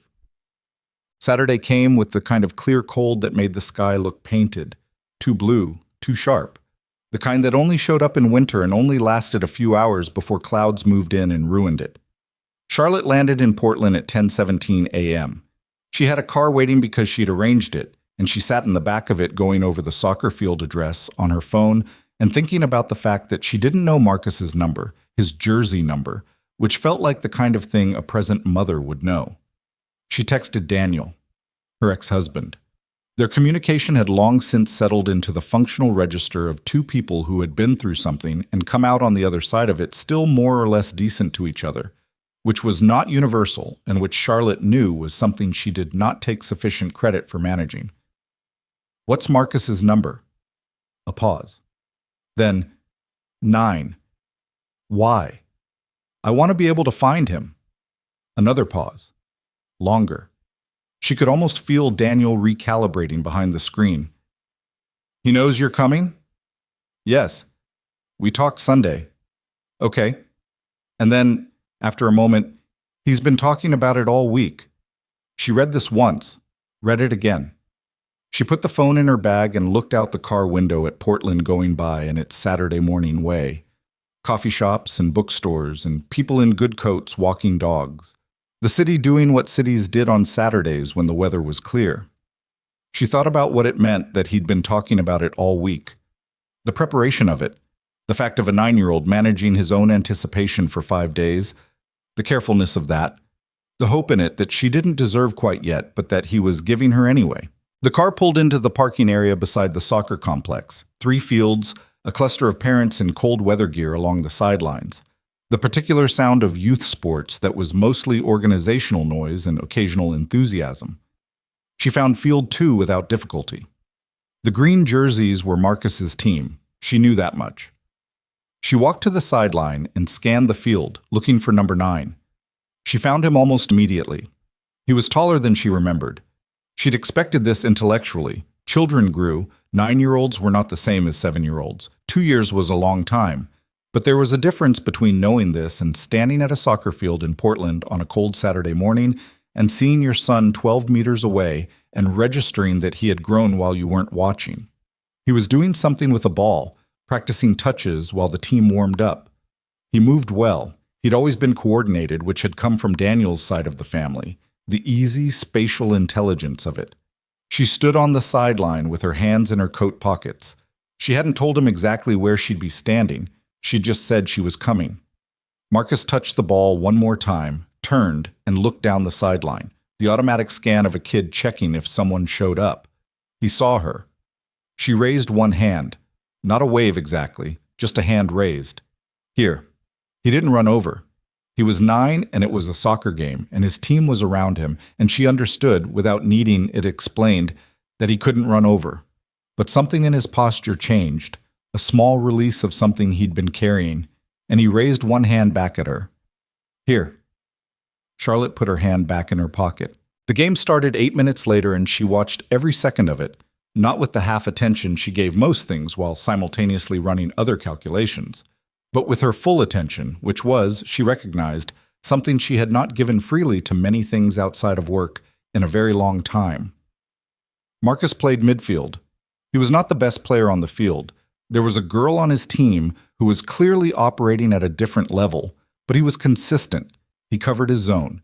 He made the right pass more often than not. In the 43rd minute, he received a ball near the top of the box, took one touch, and put it in the lower left corner. The parents around her erupted. Charlotte put her hands together. Then she stopped thinking about how she looked doing it and just clapped, hard, the way you clap when something good has happened and the only correct response is noise. Marcus jogged back into position. He didn't look at her until he was almost at midfield. Then he did. She put both hands up this time. He grinned, just briefly, the grin of a kid who doesn't want to look too pleased in front of his teammates, and turned back to the game. She stood on the cold sideline for 63 more minutes. She did not check her phone once. After the game, in this parking lot, she stood with Daniel and Marcus while Marcus drank a water bottle with the energy of someone who'd just burned everything they had. Daniel had said hello in the functional way they'd developed over years. Not warm, not cold. The register of 2 people who had decided that decent was worth the effort. Marcus looked at her. "You saw the goal," he said. "I saw the goal." "Did you see the setup?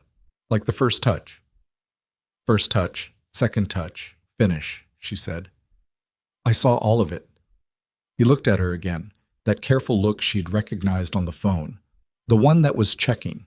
And then, deciding something, he stopped holding it so tight. "It was a good one," he said. "It was a great one," she said. He looked at his water bottle, then at her. "Are you staying for lunch?" She was booked on the 3:45 flight back. Her Monday was a full day starting at 7. She had 2 documents to review before the morning. "Yes," she said. They went to a diner 3 blocks from the field. Daniel, Marcus, Charlotte, and sat in a booth, and Marcus ordered a burger, and Charlotte ordered coffee, and Daniel ordered something she didn't register because she was watching Marcus read the menu, watching the way he held it with both hands, watching the way he'd grown while she wasn't watching. The lunch was not smooth. There were silences that had weight in them, things unsaid that would stay unsaid for now because this was a first step, and first steps were not final steps. But Marcus talked. About the game, about school, about a book he was reading, about a friend named Theo who had apparently very strong opinions about video games. He talked the way people talk when they've been waiting for someone to listen and the someone has finally shown up. Charlotte listened. She did not think about the 3:45 flight. She rebooked it at 6:15 under the table while Marcus was telling a story about Theo, and she put the phone away before anyone saw. She was not going to burn the first pancake. The vendor contract amendments took 9 weeks. Nathan had projected 8 to 12, so 9 was inside the window. But it felt longer because the middle weeks were the kind of work that didn't show. Emails negotiated line by line, calls with vendor legal teams who had their own timelines and their own priorities, and who did not particularly care that Apex had a board-level interest in resolution. He spent a significant portion of weeks 4 through 7 on the phone with people whose job was to slow things down, practicing the specific patience of someone who understood that pressure applied wrong produced resistance, and that the only leverage worth using was the kind that made the other side feel like agreeing was their idea. Marcus Webb watched this process with the calm appreciation of someone who had seen a lot of new people come in swinging and produce nothing. "You don't get frustrated," Marcus said one afternoon. They were at the coffee station on 8, the brief mid-afternoon break that the logistics team had informally established as a fixed point in the day. "I get frustrated," Nathan said. "You don't show it. Showing it doesn't help." He poured his coffee, black, no sugar, the same way he'd been drinking it since the night shifts when anything added to it felt like unnecessary complication. The vendor on the Tuesday cluster, Hartley Freight, they have a new contracts manager. She's not obstinate, she's just cautious because she's new, and she doesn't want to commit to something her predecessor didn't set up. If I push, she digs in. If I wait, she moves. Marcus considered this, and if she doesn't move, then I escalate to her director with a very polite summary of the timeline, and the director decides whether the relationship with Apex is worth the friction. And is it? Hartley does 14% of our domestic volume, Nathan said. Yes, it's worth it. Marcus drank his coffee. Where'd you learn that? The waiting. Nathan thought about night shifts, about dispatch queues, about sitting in a car outside a hotel at midnight waiting for a ping that might come in 5 minutes or 45, about the specific discipline of not burning energy on things you couldn't speed up. Long commutes, he said. Marcus laughed, short and genuine. That's either a non-answer or the most honest answer I've heard all week. Probably both. The Hartley contracts manager moved on a Thursday, which was 3 days after Nathan had decided to give her until the following Monday before going to her director. He'd told no one about the deadline. It existed only in his own head, a private piece of structure. And when her email came through with the amended terms, he read it twice, confirmed the numbers were what they needed to be, and replied with a 3-sentence acknowledgement that gave her no indication of how close to the edge the timeline had been. Sandra stopped by his desk the next morning. Hartley came through, she said. Thursday evening. Yeah. That's the last one. That's the last one. She stood there for a moment with the look she got when she was processing something she considered significant but wasn't going to make into a speech. Projected savings on the Tuesday backlog are $380 annually, he said, plus the compounded efficiency gains on the scheduling side, which Ryan's team is quantifying separately. $380, Sandra repeated, as a number, stated plainly, with the weight she gave numbers that earned weight. I'll have the full summary ready for Friday's board prep. She looked at him. You know Charlotte's going to want to move you up. He hadn't thought about that specifically, not because he was incurious about his trajectory at Apex, but because 9 weeks in was too early to be thinking about trajectory, or it should be. I've been here 9 weeks. I know. Sandra said it without apology. I'm telling you because you should know it's coming so you're not surprised when it does. And because when she asks me, I'm going to tell her the same thing I'd tell you. You're ready for the VP track, and the only question is timing. Nathan looked at the summary document on his screen. The numbers were clean. The work was real. I appreciate that, he said. Don't thank me, Sandra said in the same register his mother always used when she said the same thing. Just be accurate when it matters. She went back to her office. He sat with it for a minute, not the ambition of it, not the money of it, but the particular shape of what it would mean. A different kind of stability. A different set of problems. Problems that were, he thought, probably better than the ones that came with driving alone through a city at 2 a.m. doing arithmetic about whether this month's electric bill was going to require him to cut something else. He thought about Lily. He thought about the desert trip. Kangaroo rats, the Natural History Museum, the plan that existed still in that provisional space between promise and reality. He thought about what it would feel like to book 2 plane tickets without calculating whether he could afford to. He turned back to the document. He had work to do. Charlotte told him about the VP track at the end of week 10, which was slightly faster than Sandra had predicted. She called him into her office on a Tuesday afternoon, not through her assistant, which was the usual channel, but a direct message through the internal system. Can you come up at 3? No subject, no context. The kind of message that could mean anything and that he'd learned in 10 weeks usually meant something specific. Her office was on the 12th floor, corner room, the city on 2 sides, the lake just visible to the north on a clear day. The office was organized the way she was, precise, functional, nothing decorative that didn't serve a purpose except for one thing. On the credenza behind her desk, there was a small framed photograph that he'd noticed on his first visit to the floor. He hadn't been able to see it clearly then. Today, sitting across from her, the angle was different. It was Marcus. Younger, maybe 6 or 7, in a backyard somewhere, holding a soccer ball, grinning. Charlotte followed his glance. She didn't comment on it, just noted that he'd seen it and moved forward. Vendor projects closed, she said. As of last Thursday, yes. 380 in annual savings. Plus efficiency gains. Ryan's team is still quantifying. Estimate is another 40 to 60 on top. She nodded. She had a particular way of receiving information she'd already verified.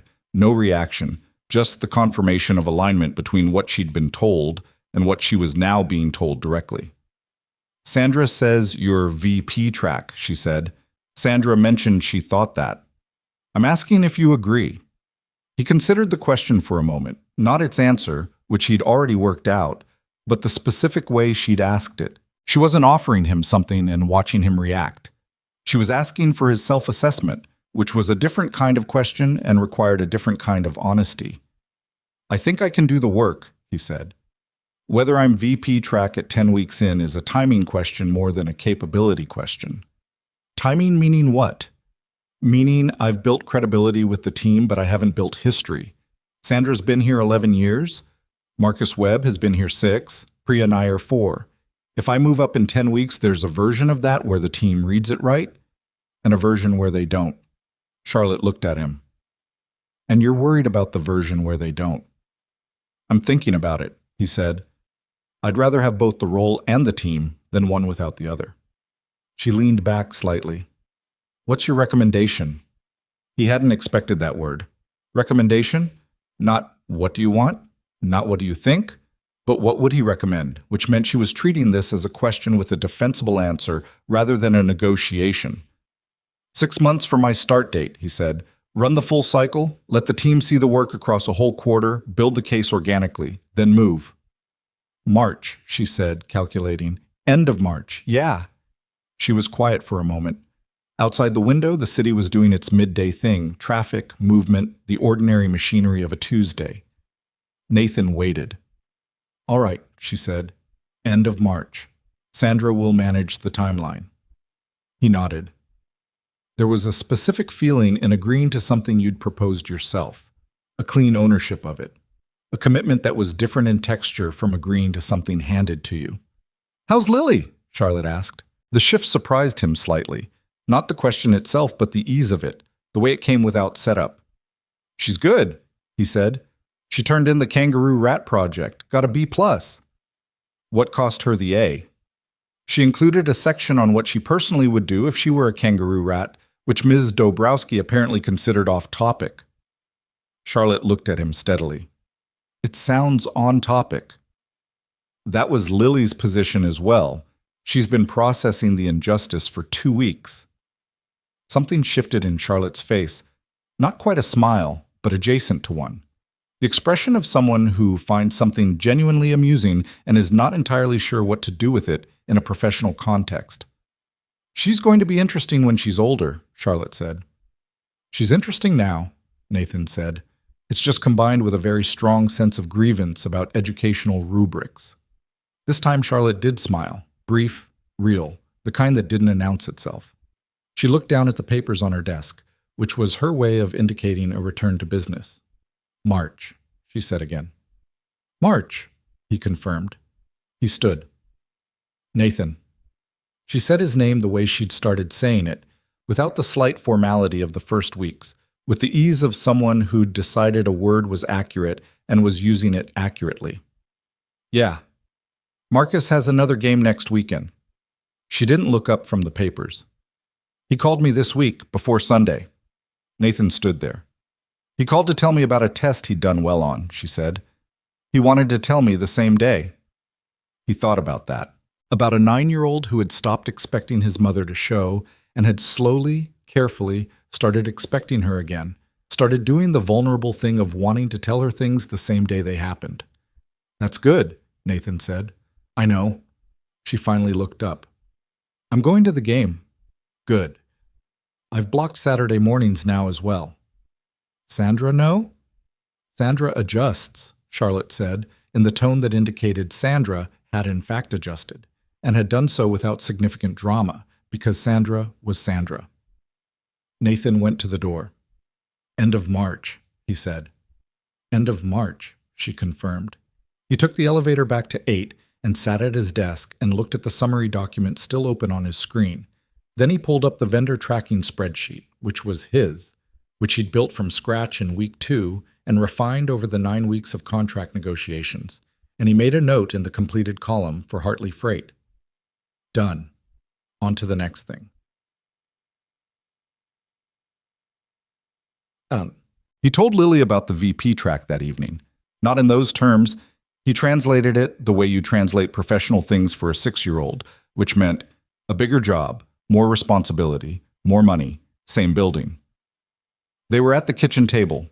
Lily was doing homework, math, single-digit multiplication, which she found tedious, but which she completed with a focused efficiency that Nathan suspected came from wanting to get it done rather than from loving it. Starting when, she said, not looking up from the worksheet. End of March. She wrote a number, checked it. That's after my birthday. Yeah, 2 weeks after. So I'll be 7 when you get the bigger job. He thought about whether to correct the framing of this, the idea that his professional timeline was organized around her birthdays, and decided it was actually fine. Let her have that. Yes, he said. You'll be 7. She looked up. Can we still do the desert trip? Still yes. With the kangaroo rats. With the kangaroo rats. She looked back at her worksheet, wrote another number. I told Deja you might get a promotion, and she said her dad got a promotion, and they got a boat. We're not getting a boat. I didn't say I wanted a boat. She erased something. I don't want a boat. I want the desert trip. I know. And maybe a dog. Lily. I'm just saying. She said it in the precise register of someone who is not technically asking for something while absolutely asking for something. Dogs are good for people. Ms. Dabrowski said that. Ms. Dabrowski says a lot of things. Ms. Dabrowski is usually right. She finished the worksheet, capped her pencil, and pushed it aside with the satisfaction of someone who has fulfilled an obligation that was not to their taste. Then she looked at him with the direct, clear regard she had when she was about to say something she'd been holding. Daddy, she said. Yeah. Are you happy? The question landed the way her question sometimes landed, without warning, exactly at the center of things. He thought about the trajectory of the last several months, the night shift, the car, the storm, the woman with the watch, the offer, the first day, the ironed shirt, Sandra saying VP track with the weight she gave numbers, the drawer with the offer letter that he'd never moved because moving it felt like it would change what it had meant to receive it. He thought about waking up at 7 in the morning in his own house and making coffee and hearing the thud from down the hall. Yeah, he said. I'm happy. She seemed to assess this for truthfulness with the particular accuracy she had for that. Okay, she said. She slid off her chair. Can we have soup for dinner? I don't have the stuff. Can we get the stuff? He looked at the time. Corner store closes at 8. She looked at the clock on the microwave. It was 6:47. That's enough time, she said. She was already getting her jacket from the hook by the door, the logic of this entirely settled in her mind. Nathan sat at the table for one more second, looking at her multiplication worksheet on the table and the chair she'd just left, and the kitchen that smelled like the afternoon, and the ordinary living in a house smell that he had sometimes, in the worst of the night shift months, been afraid he was losing by degrees. He stood up and got his jacket. They walked to the corner store in the cold, Lily's hand in his, her breath making small clouds, her commentary continuous, about Deja, about the homework, about a bird she'd seen at recess that was definitely a hawk and not a regular bird, about whether hawks could be trained like falcons, and whether that was a job someone could have. Mr. Osei was behind the counter. "Evening," he said. "We need soup stuff," Lily said. Mr. Osei looked at Nathan. "Soup night." "Soup night," Nathan confirmed. They found the carrots and the celery and the can of broth and the thing of chicken that was the right size for 2 people with perhaps a lunch portion left over. Lily insisted on also getting a lemon because she'd seen Nathan add lemon to soup once and considered it a defining feature of the soup, non-negotiable. At the counter, Mr. Osei scanned everything with the methodical ease of 25 years of scanning things. "You look different," he said to Nathan. "Different how?" Mr. Osei considered. He was not a man who said imprecise things. "Less like you're about to do something hard." Lily looked up. "He got a new job," she said. "He's home at night now." Mr. Osei looked at Nathan. "That's it," Nathan said. Mr. Osei nodded slowly. "Good," he said. He handed back the change. "You always tipped anyway, but it's good." They walked home. The street was cold and quiet and lit in orange intervals from the street lamps. Lily talked about the hawk. Nathan carried the bag and half listened and half thought about nothing in particular, which was a state he'd almost forgotten was available to him. The neutral gear of a mind that wasn't tracking anything urgent, wasn't running arithmetic, wasn't calculating what came next, just walking home. The soup was ready by 8:15, not the best version. He'd rushed the broth a little because Lily was hungry, and he could tell, and the lemon was slightly too much, and one of the carrots had gone slightly soft before he got it in, which meant the texture was off in patches. Not bad, just not the best. Lily ate 2 full bowls and declared it delicious. He didn't correct her. Shant. February arrived and brought with it the particular quality of a month that everyone agrees is the hardest and shortest simultaneously, gray and cold and stretched somehow, despite its brevity. The way difficult things always feel longer than they are. Nathan's rhythm at Apex had settled into something he hadn't quite anticipated. Not the comfortable autopilot of a job you've mastered, but the good friction of work that kept asking him to extend slightly past what he'd already figured out. Sandra had given him a second project at the start of February, a full audit of the domestic carrier relationships, which was larger in scope than the vendor amendments, and would take him through to April. He ran it the same way he'd run the first one, mapped the problem before he touched the solution, asked questions before he offered answers, built the framework on paper before he built it in the system. Priya Nair stopped by his desk in the 3rd week of February with the cup of coffee that had become a fixture of their late afternoon conversations. She'd started bringing him one without asking somewhere around week 6, black, no sugar, which she'd apparently memorized without comment. "Question," she said. "Okay. Are you always this patient, or is it specifically a work thing?" He took the coffee. "What prompted that?" "The call with Meridian this morning." She sat in the chair across from him, the one she'd come to occupy in these conversations, pulling it slightly sideways the way she always did, as if addressing him at a slight angle was her preferred configuration. "They were being difficult. You just waited. For like 2 minutes of silence, you just waited. They weren't ready to move yet. Most people would have filled the silence. Filling it would have given them something to respond to instead of something to sit with." She looked at him. "Where did you learn that?" He thought about the car, about the particular stillness of a vehicle at night when the passenger didn't want to talk, about the discipline of being present without pushing. "Night shifts," he said. She accepted this the same way Marcus had, as a genuine answer that she didn't fully have context for, but that rang true. "Meridian's going to come through," she said. "Friday," he said, give or take. She came through Thursday afternoon. Priya sent him a single message. "Thursday. You were close." He sent back, "Close enough." The audit was going to produce something significant. He could feel it the way you feel the shape of a thing before you fully excavated it, the contours emerging before the details. There was a pattern in the carrier relationships that nobody had mapped because nobody had looked at all of them simultaneously, always managing them in silos by region or by volume, never laying them flat and looking at the whole picture. When you laid them flat, you saw that 3 carriers in the middle tier were doing nearly identical work with nearly identical inefficiencies, and that the reason none of them had been challenged on it was that none of them had ever been compared to each other. He was still working through the implications when his phone lit up one Thursday evening at the desk. Not work, not Lily. Charlotte. He picked up. Ms. Sinclair. Nathan. A pause. Not a hesitant one, more like she was arranging what she wanted to say. I want to talk to you about something that isn't work. All right? It can wait until Monday if you'd prefer. It's fine. What is it? She said, Marcus wants to meet you. He was quiet. He asked about you. I've apparently talked about you enough that he's curious. A slight pause that had something uncomfortable in it.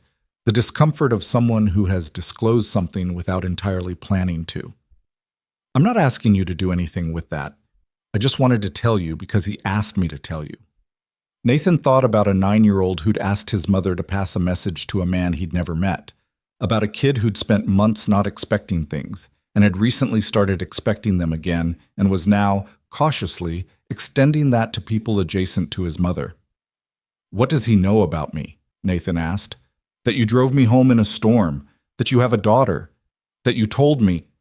She stopped. That you told me there was still time, when I was asking whether it was too late with Marcus. He remembered saying that, the car, the rain, the driveway at Ashford Lake. There's still time. He hadn't known it was going to become something she carried. I could meet him sometime, Nathan said, if that's what he wants and it's okay with you. I wouldn't have called otherwise. A pause. I'm taking him to the Science Museum next month. There's a desert exhibit. Another pause, and he heard something in it, a deliberate choice to say the next thing. I thought maybe you and Lily might want to come. Nathan sat with this. He thought about Lily in the Natural History Museum, which he'd promised and delivered in the brief window between the last night shift and the first day at Apex. Lily standing in front of the desert diorama for 11 minutes without moving, identifying every animal, narrating everything she knew about each one at a volume that had been gently noticed by 2 separate museum staff members. He thought about what it would mean to Lily to hear the words desert exhibit and not just us going. She'd like that, he said. Good. A brief beat. March 14th, if that works. I'll check the calendar. He already knew it worked, but he said it because agreeing to things immediately felt too easy, and easy wasn't how he operated with things that mattered. He'd check.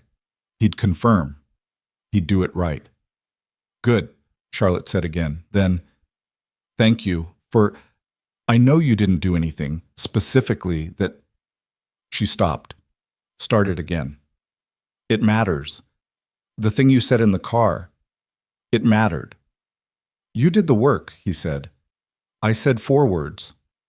Sometimes 4 words at the right moment are what you need. She said it simply. Anyway, March 14th. Have Lily confirm which kangaroo rat is her favorite so Marcus can have an opinion ready. He feels strongly about being prepared. Nathan almost laughed. He sounds like you. A silence. He does, she said.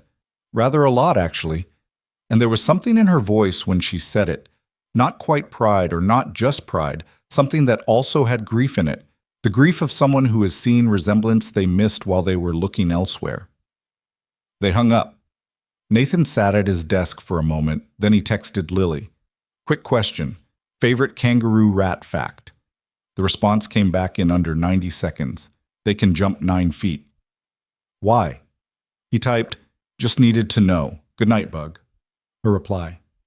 Good night, Daddy. Did you eat dinner? He had not eaten dinner. It was 7:40 p.m., and he'd been at his desk since 5:30 and had forgotten. Yes, Lily. What? Soup. Lily, liar. He put the phone in his pocket, laughed once to himself in the empty office, and went to find something to eat. March 14th was a Saturday, cold but clear, the kind that had enough sun in it to feel almost generous. The Science Museum was in the center of the city, a large stone building with the specific institutional quality of a place that took itself seriously but had made peace with the fact that most of its visitors were children. Nathan and Lily arrived first, which was not intentional. Lily had been ready 40 minutes early and had deployed a sustained campaign of readiness indicating behaviors from 7:30 onward until Nathan had concluded that leaving early was less disruptive than staying on schedule. They were standing near the main entrance when Charlotte arrived with Marcus. Marcus was taller in person than Nathan had constructed him from context. He had Charlotte's eyes and something of Daniel's ease of movement, the fluid quality of a kid who was comfortable in his body. He was wearing a jacket that had seen better days, the sleeve cuff fraying slightly on the left, which seemed like exactly the kind of detail a 9-year-old would consider unimportant. Charlotte made the introduction with the slight formality of someone who takes these moments seriously. "Marcus, this is Nathan Brooks, and this is Lily." Marcus looked at Nathan with the direct assessment that children brought to adults they'd been told were worth looking at. Then he looked at Lily, slightly differently, the recalibration of one kid looking at another kid. "Hi," he said. "Hi," Lily said. She looked at him with equal directness. "How old are you?" 9. She considered this. "I'm 6, but I know a lot about deserts." Marcus looked at her. "Like what?" "Kangaroo rats can jump 9 feet, she said, "and they make their water from seeds, and they never have to drink." "I knew the first one," Marcus said, "not the water one." "The water one is the best one," Lily said with complete authority. Something shifted in Marcus's expression, a small adjustment from assessment to interest. He looked at Nathan. "She's like this a lot?" "Constantly," Nathan said. Marcus nodded with the air of someone making a decision. "Cool," he said, and turned to Lily. "They have a live scorpion in the desert exhibit. I looked it up." Lily's eyes went wide. "Can you hold it?" "It's in a case, but it's real." She turned to Nathan. "Dad, a real scorpion." "I heard." "We have to go right now." "The museum has been open for 8 minutes." "Then we've already wasted 8 minutes," she said, and looked at Marcus with the certainty of an alliance just formed. "Right?" Marcus looked at Charlotte, then at Nathan, then back at Lily. "Right," he said. They went in. Nathan bought the tickets.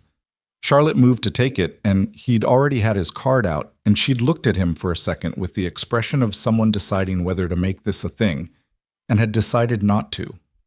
They went through the main hall, past the geology section that Lily noted but categorized as lower priority than the desert, past the ocean section that Marcus wanted to look at on the way back, and into the desert wing, which was large and warm and smelled faintly of the specific institutional smell of natural history spaces, preservation and dust and something dry.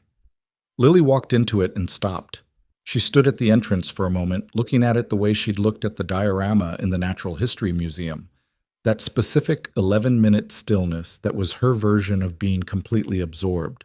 The exhibit was more elaborate than the Natural History Museum's version, full reconstructed landscape, real sand, controlled climate, the kind of institutional commitment to environmental fidelity that made you forget for a moment you were in a building in the middle of a city.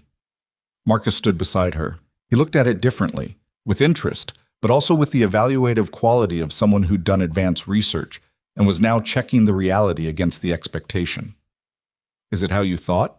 Nathan asked him quietly. Marcus considered.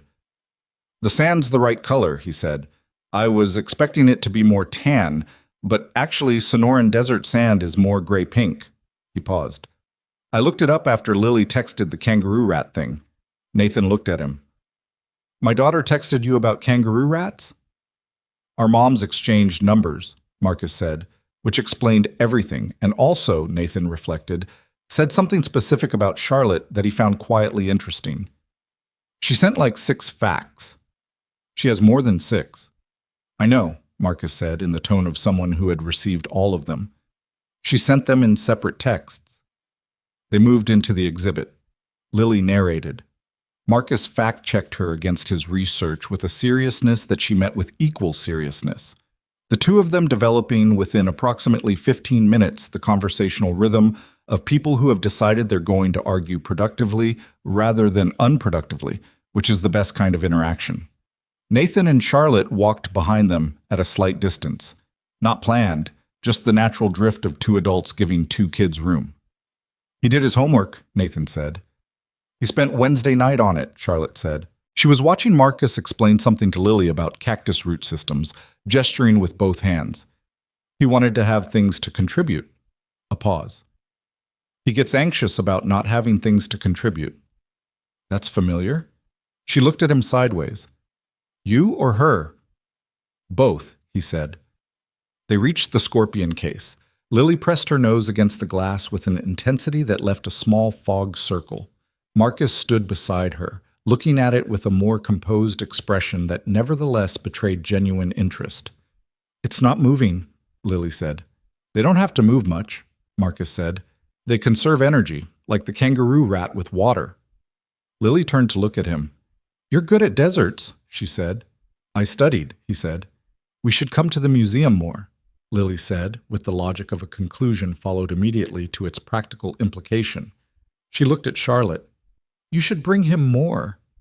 Charlotte looked at her daughter's friend with the unfiltered directness of a 6-year-old making a completely reasonable and slightly cutting observation. "I'm going to," she said. Lily seemed satisfied. She turned back to the scorpion. "I'm going to draw this one," she told Marcus, "for my collection." "You have a collection?" "Of drawings of interesting animals. I have 16. Can I see it sometime?" She looked at him again, the assessment. Then, "Yeah, but you have to have one to trade. That's the rule." Marcus thought about this. "I could draw the scorpion."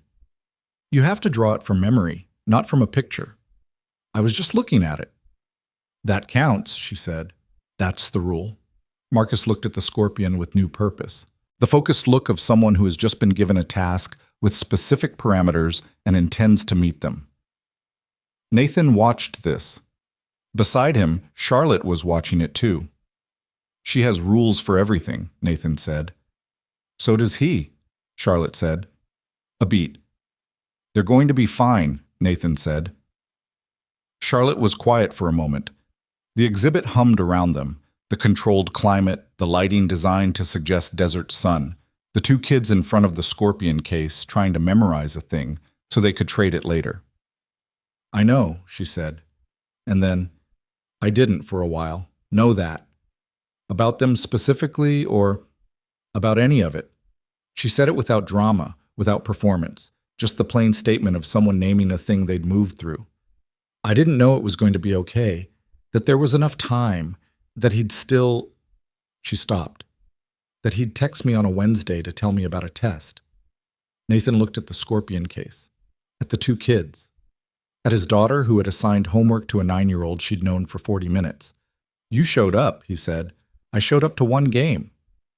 "You showed up," he said again, with slightly more weight, because that was the thing she kept minimizing, and it was the thing that actually mattered. That's where it starts. She looked at him. He looked back. He was not going to soften it for her or dress it up or make it easier than it was. She didn't need easier. She needed accurate. "You showed up," he said one more time. "The rest follows." Charlotte looked back at Marcus, who was now explaining something to Lily, pointing at the scorpion, gesturing at the information panel beside the case, the two of them cross-referencing reality against what they each knew. A collaboration that had assembled itself out of shared interest and compatible stubbornness in under an hour. "Thank you," she said. It was the second time she'd said it. Each time it had a different weight. The first time, in the car, in the driver, had been the weight of someone surprised by something. This time, it had the weight of someone who had done the work and knew what the work had cost, and was saying thank you for the thing that had made the cost worth paying. "Kangaroo rats," Nathan said. She looked at him. "If Lily hadn't done the project," he said, "if Marcus hadn't looked it up, you'd be here today anyway. You'd have found your way back." He paused. "I didn't do that. You did." Charlotte looked at him for a moment with the expression she had when she was processing something that didn't fit neatly into the categories she used to process things. Then she said, Lily is going to be remarkable. She's already remarkable, he said. She's just also 6. From the scorpion case, Lily said without turning around. I can hear you. I know, Nathan said. Just making sure, she said, and went back to the scorpion. Marcus looked over his shoulder at Nathan with an expression that said, Is she always like this? Nathan gave him the nod that said, Yes, you'll get used to it. Marcus turned back to the scorpion case with the look of someone updating their expectations in real time. They spent 3 hours in the museum. The desert exhibit, then the ocean section Marcus wanted, then the fossil section that nobody had planned and everybody ended up in because Lily found a trilobite and Marcus knew exactly what a trilobite was. And the two of them spent 25 minutes at the case debating whether trilobites could have survived if the extinction event hadn't happened, which was not an argument with a resolution, but was an excellent argument to have. They got lunch at the museum cafe. The expensive sandwiches and the mediocre coffee and the lemonade that came in a cup with a fossil on it that Lily kept after they finished, and sat at a table by the window where the city was visible outside, small and busy and moving around the warm island of the table where the 4 of them were temporarily located. Marcus ate his sandwich quickly and then drummed his fingers on the table until Charlotte said his name quietly, and he stopped. He was sitting next to Lily, and they were talking about something that had started as trilobites and had moved into a topic Nathan couldn't quite track. Across the table, Charlotte cut her sandwich in half. She looked different here than she did at Apex, not diminished, not soft, but with less of the executive register, the carefully managed presentation. Like a different layer was accessible here. Like the building wasn't around her. Nathan thought about the woman in the back of his car in the rain, coat still on, watch in hand, pretending to sleep. He thought about how much had happened in the space between that night and this afternoon, and how none of it had been simple or smooth or had followed the shape he'd have predicted if you'd asked him, which nobody had. That was usually how it went, he thought. You were in a storm on the highway, and then you weren't, and the things that changed were the things you hadn't planned. You okay? Charlotte said. He looked up. She was watching him with the perceptiveness she brought to everything, that quality of attention that missed very little. Yeah, he said, just thinking. About? About how things turn out, he said, versus how you think they will. She looked at Marcus, who was now drawing something on a napkin for Lily's apparent approval, his face bent over it with the concentrated expression of a kid taking seriously something a 6-year-old has told him to take seriously. Generally worse or better, she said. He thought about Elena. He thought about the night shifts. He thought about the apartment he'd left, the one where the grief was too thick in the walls, and the yellow house with the porch light. He thought about Lily's face when he'd said home at night and the specific quality of her okay. Different, he said. Usually different. Charlotte nodded. Different I can work with, she said. Outside the window, the city moved in its Saturday afternoon way, unhurried, various, the ordinary life of a Saturday doing its ordinary thing. The sun had moved while they were inside and was now coming in low and gold through the cafe windows, lighting the table and the lunch plates and the fossil lemonade cup and the napkin Marcus was drawing on, and Lily's hands reaching to see it, the whole ordinary specific moment of 4 people sitting together in the middle of an afternoon, temporarily stationary while everything outside stayed in motion. Nathan picked up his coffee. It had gone slightly cold while he was thinking. He drank it anyway. The promotion came on a Thursday, which was an unremarkable day for it, which was exactly right. Sandra called him into her office at 4 in the afternoon, not Charlotte's office, Sandra's, which was smaller and had the organized density of someone who worked in their space rather than managed it. She had 2 folders on the desk and a coffee that was clearly not her first of the day, and she looked at him with the particular directness she'd used with him since day 1. VP of Logistics Operations, she said, effective the 1st of April. He'd known it was coming. He'd known the date. But hearing it stated plainly in Sandra's voice, with the folders on the desk and the afternoon light coming through the window, made it real in a way that knowing hadn't quite managed. All right, he said. The package is in the left folder. Read it before you sign anything. Don't let HR rush you. She pushed it across the desk. The right folder is your expanded team structure. 7 direct reports, up from the current 2. I've included notes on each one because you deserve context coming in rather than having to figure it out by getting burned. He picked up the right folder first, which made Sandra's expression shift slightly. The microscopic approval of someone who has correctly predicted how a person will move. He read through the notes. They were characteristically precise. Not gossip, not editorial, just useful information about how each person operated, what they needed, where they could be trusted without oversight, and where they needed it. The kind of notes that took years to be able to write accurately. Priya's going to have opinions about the reporting structure, Sandra said while he read. She has opinions about everything. Yes, in this case, her opinions will be correct. Keep that in mind when you're listening to them. He looked up. You like her? I think she's the second best logistics mind on the floor. A beat. You're the first. I'm not telling you that to flatter you. I'm telling you because you should know what the bar is. Nathan closed the folder. You're going to be above me in the structure now. Yes. Is that going to be... Oh, fine, Sandra said before he could finish. I don't have an ego about org charts. I have an ego about outcomes. If the outcomes are right, the chart can look however it needs to look. She picked up her coffee. Charlotte wanted to tell you herself. She'll probably catch you before you leave. Okay. Nathan. She said his name with the weight of something she'd decided to say rather than leave implied. You came in 10 weeks ago from a night shift. I want you to know that the work you did here is the reason for this, not the circumstances, not how Charlotte found you. The work. He held that for a moment. I know, he said. Good, she said. Go read the left folder. Charlotte found him at his desk at 5:15, which was later than he'd expected. He'd half thought she might come down at 4:30, right after Sandra, but she'd let it sit, let him have the afternoon with it, which he appreciated in a way that was hard to name exactly. She pulled the chair across from his desk, the one Priya usually occupied, and sat in it without asking, which was so far outside her normal operating mode in the office that it registered immediately. Sandra told you, she said, an hour ago. Good. She had a folder of her own, which she set on the desk but didn't open. I want to talk about the scope. Okay? The VP role as written is domestic logistics. I want to expand it. She said it the way she said things she'd already decided, not as a proposal, but as a direction she was ready to defend if necessary. International carrier relationships have been managed regionally since we opened the Singapore office, and it's created exactly the kind of silo problem you identified in the domestic audit. I want one person with full visibility across both. He thought about this. The scope of it, the complexity, the travel implications, the scale of what she was describing. That's a significant expansion from what's in the folder.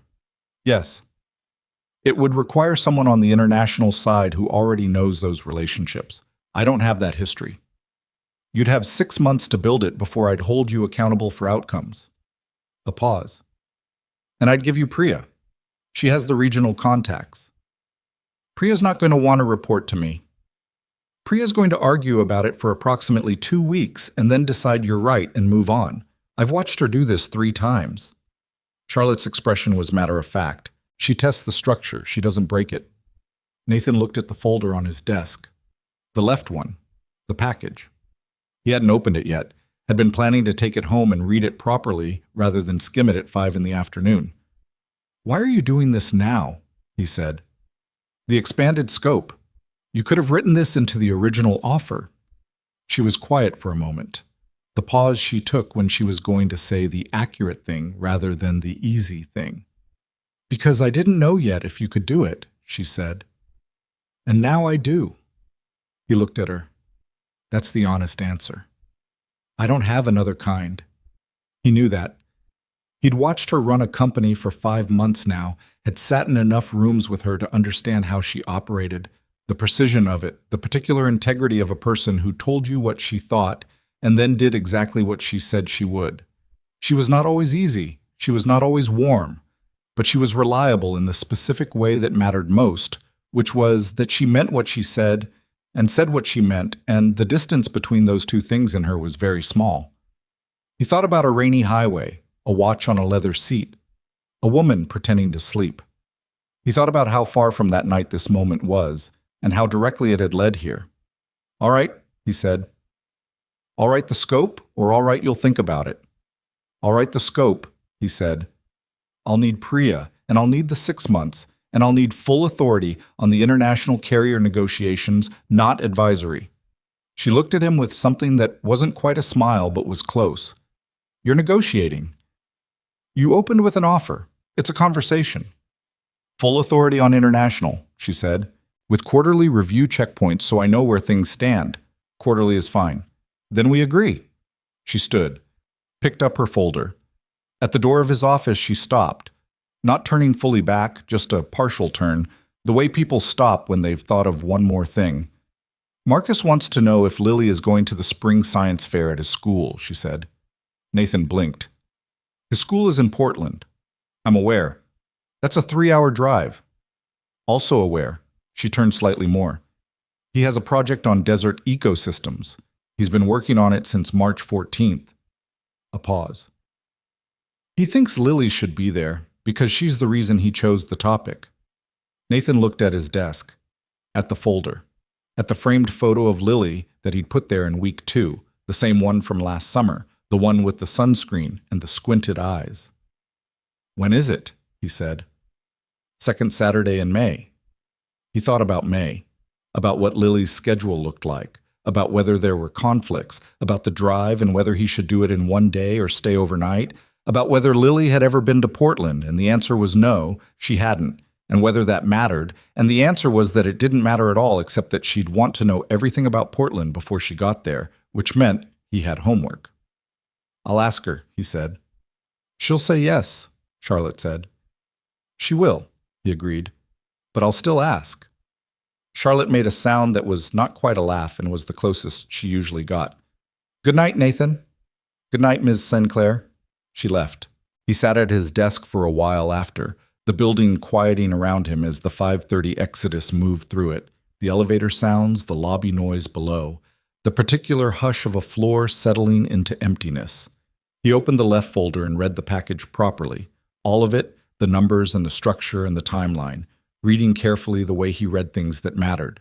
The numbers were real. The role was real. He closed the folder and sat in the quiet of the 8th floor and let himself think, for the first time in months, about what his life looked like from the outside. Not with self-congratulation, that wasn't in his nature and never had been, but with the plain, honest accounting of someone who has been through something and come out somewhere different and is trying to understand the distance between the 2 points. 14 months of night shifts, the car with 140,000 miles, and the unicorn sticker. The dispatch pings at 2 a.m., the arithmetic of the electric bill. The mornings when he got home at 3 and stood in Lily's doorway and did the check and then went to bed for 4 hours and woke up and did it again. And now this. The same man, the same hands, the same fundamental wiring. Just in a different place because a flight had been canceled and a woman had placed a watch on a leather seat in the dark. He thought about what that said, about cause and effect, about the strange specific paths that lives took when you weren't planning them. He didn't think there was a lesson in it exactly. He was suspicious of stories that resolved too cleanly into lessons, life being mostly messier than that, but there was something in it that he kept coming back to. Some observation that resisted being made into a slogan, but was real nonetheless. You couldn't know which moment was going to matter. That was it. Not profound, not new, but true. You couldn't know. The pullover on the highway in the rain. The watch. The lullaby Lily didn't know anyone was listening to. The 4 words he'd said in a driveway that Charlotte had apparently carried for months. You couldn't know which of those things was going to become the hinge point, which ordinary choice was going to matter beyond itself. So the only answer was to make the choices that you could live with regardless. To be the person you could face in the morning, no matter what the night had cost. Not because someone was watching, specifically because no one was. He picked up his phone, texted Lily. Spring Science Fair in Portland. Marcus is presenting. Want to go? The response came back in 40 seconds. Yes. Can we see the ocean? Portland is inland. Lily. What? It's by a river, not the ocean. Lily. That's not what I expected. I can show you on a map. Lily. Okay, but also yes, I want to go. Does Marcus need help with the desert part? He stared at this message for a moment. I think he has it covered. Lily, okay, but just in case, tell him I have more facts. I'll pass that along. He put the phone in his pocket, picked up both folders, turned off his desk lamp. On the way out, he passed Priya's desk. She'd left for the day, her computer dark, her desk in its organized state of active use. He thought about what Sandra had said. She tests the structure. She doesn't break it. He thought about the conversation ahead, the one where he told Priya about the expanded scope and the reporting change, and gave her the 2 weeks to argue about it that Charlotte had predicted. He was not particularly worried about it. Priya was direct, she was honest, and she argued in good faith. Those were the people worth arguing with. He took the elevator down, walked to his car in the structure, not the Camry, which he still had, but which he no longer drove for work, which sat in the driveway at home, accumulating the specific character of a car that was now just a car again, instead of also a livelihood. He drove home through the ordinary evening traffic, the radio on something he wasn't paying attention to, the familiar route doing its familiar thing. He pulled onto Mercer Street at 6:20. The porch light was on. Through the front window he could see the light in the kitchen, which meant Mrs. Calloway had dropped Lily off and Lily was in there doing something, probably homework, probably with an opinion about it. He sat in the car for a moment. Not the long sit, not the decompression he used to need after the night shift. Just a moment. The breath before you walk into the thing you've been looking forward to all day. He went inside. Lily was at the kitchen table with her homework and a glass of apple juice and barnacle propped against the juice glass, which was either a structural decision or an aesthetic one. He'd never been sure. She looked up when he came in. "You got it," she said. He hung up his jacket. "Sandra called you?" "Your mom called me." He stopped. "My mother called you?" "On my tablet. She wanted to know when you'd know for sure." "She has your tablet number." "She FaceTimes me on Thursdays," Lily said, in the tone of someone describing something completely normal. Nathan stood in the kitchen doorway. "Since when?" "Since January."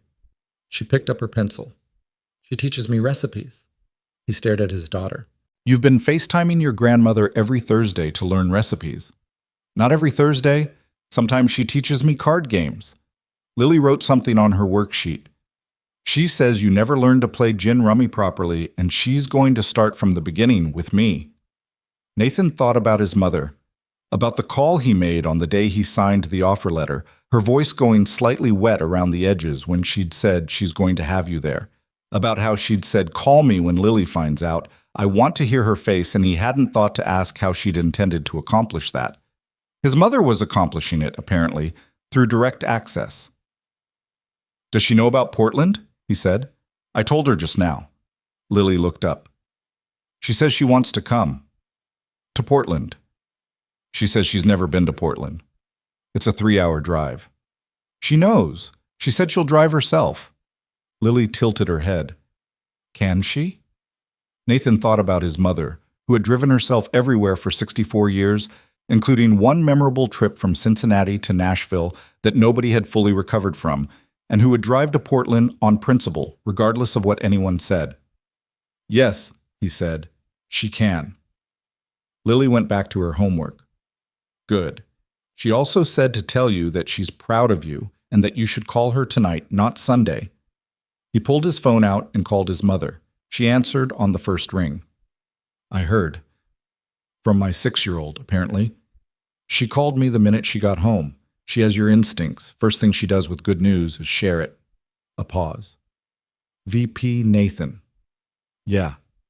Your father would have—" She stopped herself.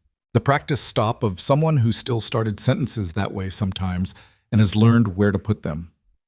"I know," Nathan said. A breath. Then, "You sound good." "I feel good. Different from January good, or just different from January," he said. "Yeah." She was quiet for a moment, in the way she was quiet when she was feeling something she wasn't going to perform. "That's what I wanted to hear," she said. "Okay, tell me about Portland." He told her about Portland. She told him she'd book a hotel near Marcus's school, which he hadn't given her yet, and which she somehow felt confident she'd find, which was probably accurate. She asked about Marcus, and he told her what he knew: the soccer, the desert project, the napkin drawing, the scorpion case. She asked about Charlotte with the careful neutrality of a woman who'd been asking about Charlotte since February with increasing non-neutrality that she was doing her best to manage. "She's good," Nathan said. She's doing better with Marcus. And with you?" "She's my boss, Mom." "I didn't ask that." "That's what I'm answering." A pause. His mother had a gift for pauses that communicated everything they needed to communicate without requiring the sentence to be finished. This one communicated, "I see you. I'm not pushing, but I see you." "Fine," she said. "Go have dinner with your daughter. Call me Sunday." "I thought you said not Sunday."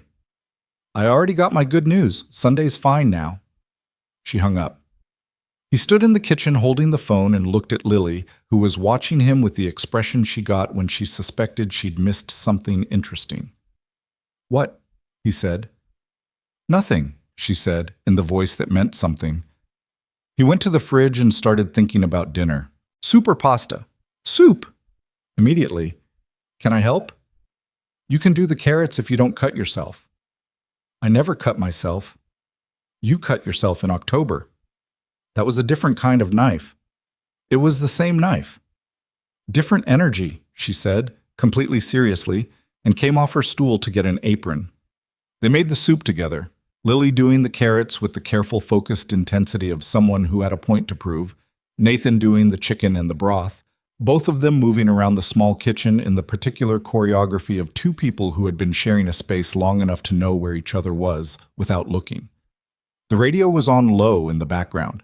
The kitchen filled slowly with the smell of onion going soft in butter, which was the smell that meant dinner was starting, which was one of the smells that Nathan associated now, not with the absence of things, but with the specific warmth of a kitchen that had people in it.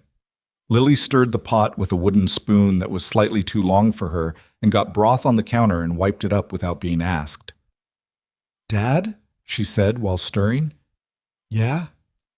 "Do you ever think about driving anymore? Like the night shifts?" He thought about the honest answer. "Sometimes." "Why?" "I just wondered." She stirred.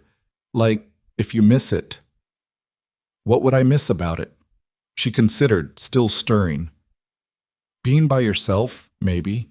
You always seemed, I don't know, like you thought a lot when you were driving." He looked at her. She was 6 years old, and she had just described a thing about him that most adults would have missed. "Yeah," he said. "I thought a lot." "Do you still do that? At the new job?" "Different kind of thinking. Less alone." "Is that better or worse?" He thought about it.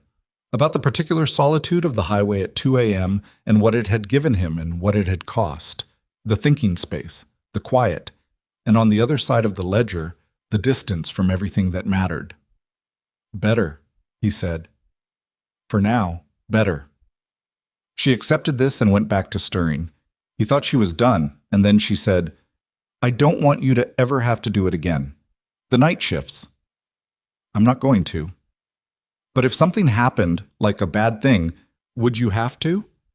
He turned down the heat on the broth, looked at his daughter standing at the stove with the too long spoon, not looking at him, asking the real question underneath the other question, which was, is this solid? Is this one of the things I can count on? Is this going to stay? He knew that question. He'd heard it in different forms for 2 years. It came from the fact that she was 6, and the most important permanent thing in her life had turned out not to be permanent, and now she checked. She checked the way he checked at 3 in the morning, quietly, privately, trying not to make it a big deal, just needing to know. He went to the stove, stood beside her, put his hand on her shoulder, not dramatically, just there. "I'm not going back to night shifts," he said. "The job is solid. The company is solid. And even if something happened, even if everything changed, I would figure out a way to be home at night, you understand? That's the thing that doesn't change." She stirred the soup, didn't say anything for a moment, then, "Okay, just okay." The same word she'd used when he told her about the job, and it meant the same thing it had meant then, filed, settled, placed in the category of things she could count on. He went back to the chicken, The soup came out well, better than the previous versions. He'd figured out finally that the lemon went in at the end, not the middle, which changed the whole top register of the flavor.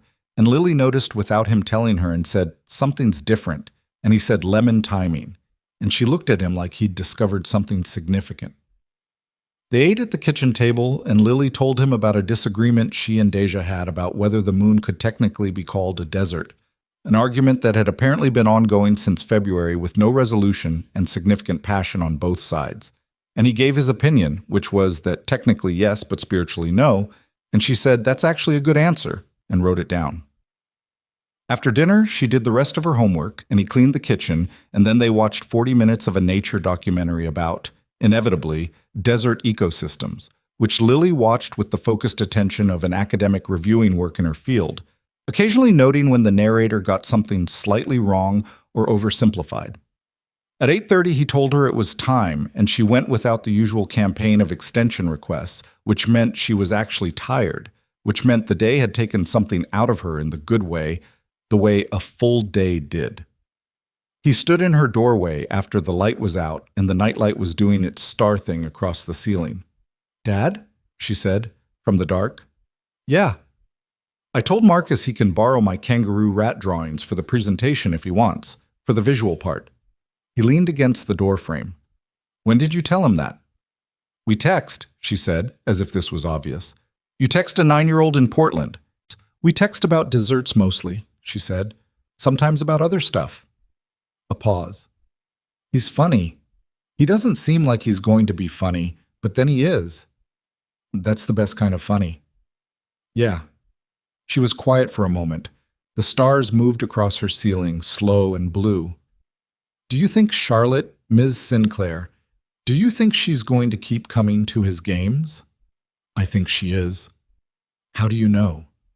He thought about Charlotte in Portland, rebooking a flight under the table so Marcus could finish his story about Theo. About the photograph on the credenza, Marcus at 6 or 7 with a soccer ball, kept visible, kept close. "I just know," he said. Lily seemed to assess this in the dark. "Okay," she said. "Good. Because he talks about her differently now." "Differently how?" "Like she's going to be there." A pause.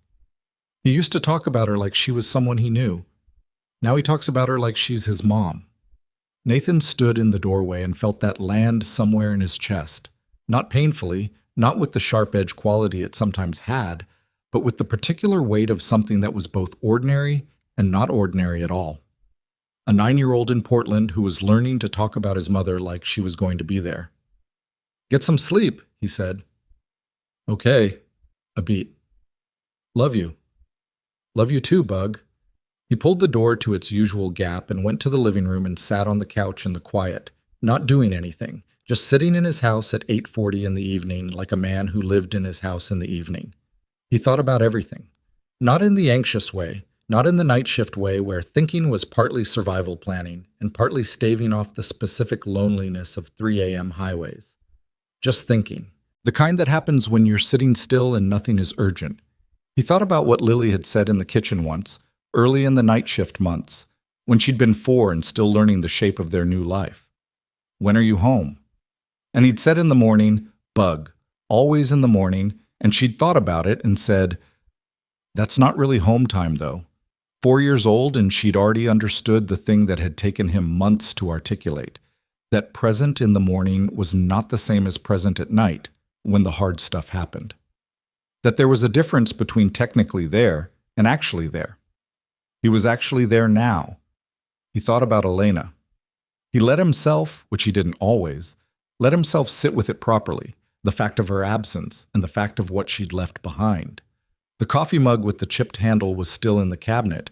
He'd stopped thinking about throwing it away somewhere around month 8, had just accepted it as part of the geography of the kitchen, like the drawer that stuck and the window above the sink that let in a particular quality of morning light. Elena had loved that window. She'd always done dishes facing it, which Nathan had found slightly impractical and which he now found himself doing too. He missed her. He would always miss her. There was not a version of his life where that was resolved, where the space she'd occupied closed up cleanly and the landscape was smooth. It didn't work like that. You learn to carry the shape of someone's absence the way you learn to navigate a room in the dark, not by eliminating the obstacle, but by knowing where it was. But the missing and the living were not opposites. He'd learned that. You could do both simultaneously. You could make blueberry pancakes and sing the lullaby, and feel the cost of singing it and still sing it because Lily needed it, and because Elena would have wanted her to have it, and because love that stops when it costs something is not particularly love. He thought about what he told Lily when she was 5 and had asked, with the directness of a 5-year-old, and no preparation, "Do you still love Mama even though she's gone?" And he'd said yes, and she'd thought about it, and she'd said, "Good, because I think she can still tell." He didn't know about that. He genuinely didn't know, and he wasn't going to pretend either way. But he thought that if there was any version of the universe in which Elena could see them, in their yellow house, in the kitchen with the good morning light, Lily in her planet pajamas arguing about Ms. Dabrowski's rubric and texting a 9-year-old about desert ecosystems. He thought she'd find it acceptable. More than acceptable. She'd probably have strong opinions about the Kangaroo Rat Project and would have been on Lily's side about the conclusion section. He smiled, just slightly, sitting alone in his living room at 8:45. Then he got up, poured himself a glass of water, stood at the kitchen window. The street was ordinary and lit and quiet. Mrs. Hernandez across the way had her porch light on. Somewhere down the block, someone was putting out trash early. The night was clear. Not the wild clear of after a storm, just the regular clear of a night doing nothing particular. He stood there and let it be ordinary. Let it be exactly what it was. A Thursday night, a kitchen, a glass of water, a sleeping child in a purple comforter 20 feet down the hall. Let the ordinariness of it have its full weight, which was not small, which was, in fact, the entire thing. The science fair was on a Saturday in May when spring had finally decided to commit. They drove down on Friday evening, Nathan, Lily, and Diane Brooks, who had insisted on coming and had also insisted on driving her own car and meeting them there, which she had done with characteristic precision, arriving at the hotel 12 minutes before them, despite starting from 40 minutes further away. Diane Brooks, at 64, was a woman of organized energy who looked at her granddaughter the way people look at things they find genuinely delightful without any qualification. She and Lily had developed, through the Thursday FaceTimes, a relationship that operated largely outside Nathan's awareness, and which he was learning to accept as simply one of the things that was true now. Lily had brought the kangaroo rat drawings in a flat folder that she'd been guarding since Wednesday. "He might not need them," Nathan had said in the car. "He might," Lily had said. "I'm being prepared." Diane, from the back seat where she'd insisted on sitting despite Nathan's protests. "She's right, always bring the drawings." This had settled the matter. The school gymnasium had been converted for the fair, folding tables, display boards, the specific institutional lighting of a school gym dressed up for an occasion. 27 projects, all of them the work of 9 and 10-year-olds who had decided things about the world and built arguments for those decisions with the resources available to them. Marcus's table was near the center. He'd done it properly. The display board had sections: desert geography, species adaptation, food chains, climate zones, each one carefully labeled and illustrated, a mix of photographs and his own drawings, which were, Nathan observed, genuinely good. The scorpion was there, several lizards, and in the center, drawn twice, once from the side and once from above, the kangaroo rat, with a label in Marcus's handwriting: "Water independence through metabolic conversion, can survive indefinitely without drinking." Beneath that, in smaller writing, "First learned about this from a real expert." Charlotte was already there when they arrived. She was standing to one side of Marcus's table in the way she stood when she was trying not to hover, near enough to be present, far enough to give him room. She'd worn a blue sweater instead of the blazer and jacket Nathan associated with her at Apex, and she looked different in it, less composed in the managed sense, more composed in the actual sense. Marcus saw Lily first. "You brought the drawings," he said. "I brought the drawings," she confirmed, patting the folder. "I might not need them." "I know." She looked at his board, took it in with the systematic attention she gave things she considered important. Then, "The kangaroo rat is really good. I practiced. I can tell." She looked at him. Did you draw it from memory? I looked at yours first. That counts, she decided. I told you that counts. Marcus looked at Nathan with the expression he'd started using, that check, the slight verification of someone who was deciding how much to take for granted. Nathan gave him the nod that said, yes, you can take this for granted. Marcus's expression settled. Your grandmother's here, son, he said. My mom met her outside. Nathan turned around. Diane and Charlotte were standing near the gymnasium entrance, which was not a combination he'd specifically anticipated, and which gave him one specific moment of uncertainty about how that was going to go. He should not have been uncertain. Diane Brooks was talking to Charlotte Sinclair with the easy directness of a woman who had no complex feelings about hierarchy or professional distance, and Charlotte was listening with what looked like genuine attention and what Nathan recognized after a moment as actual enjoyment, the expression she got when someone was saying something she found interesting. He walked over. Your mother, Charlotte said when he reached them, is telling me about gin rummy. She teaches everyone gin rummy eventually, Nathan said. She says you play poorly, Charlotte said. He always has, Diane said. He overthinks the discard pile. Charlotte looked at him. That's exactly what I do. Then you can learn together, Diane said, in the tone of someone who has identified a project and intends to pursue it. Nathan looked at his mother. She looked back at him with the expression she'd been giving him since he was 12, and she'd caught him doing something she'd been expecting. A look that said, I'm not going to say I told you so, but we both know what's happening here. He looked away. Marcus's project is excellent, he said to Charlotte. It is, she said. The simple satisfaction in how she said it, not the performance of a proud parent, just the real thing, uncomplicated. Lily brought the drawings, he said. I saw. She glanced at the table where Marcus and Lily were engaged in what appeared to be a heated but friendly debate about the positioning of the scorpion photograph. She didn't have to do that. She wanted to. He paused. She's been rooting for him since March. She has opinions about how the project should go. So does he, Charlotte said. They'll either collaborate or argue. Probably both. Yes, she said. Probably both. The fair ran for 2 hours. Marcus presented to 3 sets of judges over that time, and Nathan watched him do it. Watched the specific evolution of a kid over 3 presentations. The first one tight and slightly fast, the nerves showing in his pace. The second one better, more settled. The third one with the ease of someone who had found the rhythm of the material and trusted it. During the second presentation, Charlotte moved closer. Nathan noticed, because he was watching for it, the small, deliberate step forward, putting herself in Marcus's sightline. Not to signal anything to the judges, just so Marcus could see her when he looked up. Marcus looked up twice. Charlotte was there both times. The second time, something in his face went slightly loose, a release of tension that he probably didn't know he'd been holding. He didn't win. A project on water filtration took first, which was deserved. The kid had built a working model and presented with the confidence of someone 3 years older. Marcus took third, which came with a yellow ribbon that he held with the particular expression of someone deciding how to feel about it. Charlotte crouched down to his level when it was over. Nathan heard fragments. Not the whole conversation, just pieces. The work was real, and third is accurate, not a consolation. And next year, different project, same standard. Honest. No padding. The same register she used with her team. Marcus listened to all of it. Then he said something Nathan couldn't hear. Charlotte was quiet for a moment. Then she put her arms around him. Not gracefully, not with the ease of someone who did this constantly, but with the slight awkwardness of someone who was doing something that mattered and was afraid of doing it wrong, which is different from not doing it. Marcus let her.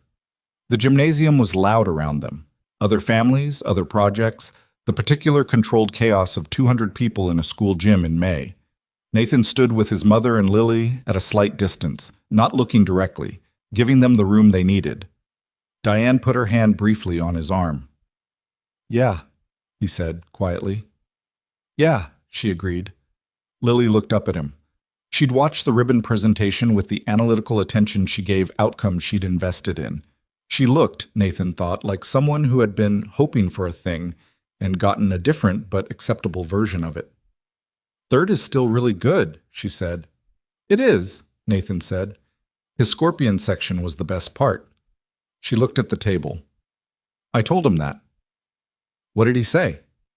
He said the kangaroo rat section was better, and I said that's because I helped. She paused. He said that was fair. Nathan looked at his daughter. You're already taking credit. I contributed, she said. That's different. The day unwound from there in the way good days unwound, not with any particular arc, just continuing. They went to lunch afterward, all five of them, Charlotte and Marcus, Nathan and Lily, Diane, at a restaurant near the school that had booths and good bread and a menu that worked for everyone from 9-year-olds to 64-year-olds with strong opinions about what constituted a proper lunch. Marcus and Lily sat on one side. They ordered the same thing without discussing it, which Nathan noticed, and which seemed to please them both without either of them acknowledging it. Charlotte sat across from them. She had the yellow ribbon in her hand for a while, not doing anything with it, just holding it, the way you hold something that represents more than the object itself. Diane sat at the end. She'd positioned herself, Nathan realized, so that she could see all of them from where she sat. He recognized the positioning because he did the same thing in unfamiliar spaces, arranged himself to see the room. His mother had taught him that, probably, the same way she'd taught him other things he didn't know he'd learned until he found them already in him. They talked about nothing specific. Marcus explained the water filtration project that had beaten him, without resentment, with genuine appreciation for how it worked, and Lily had questions about the filtration process that led them into a 20-minute conversation about how you'd filter water in a desert emergency, which arrived at the kangaroo rat as the superior solution, which Lily considered a vindication of the project regardless of the ribbon. Marcus laughed at something Lily said. It was the first time Nathan had heard him actually laugh. Not the polite acknowledgement, but the real thing, the unprepared kind, the kind that surprised you coming out. He had Charlotte's laugh. The same short quality, the same genuine surprise in it. Charlotte heard it too. Nathan saw her register it, the small pause, the thing that moved through her face and was gone almost before he could see it, but not quite.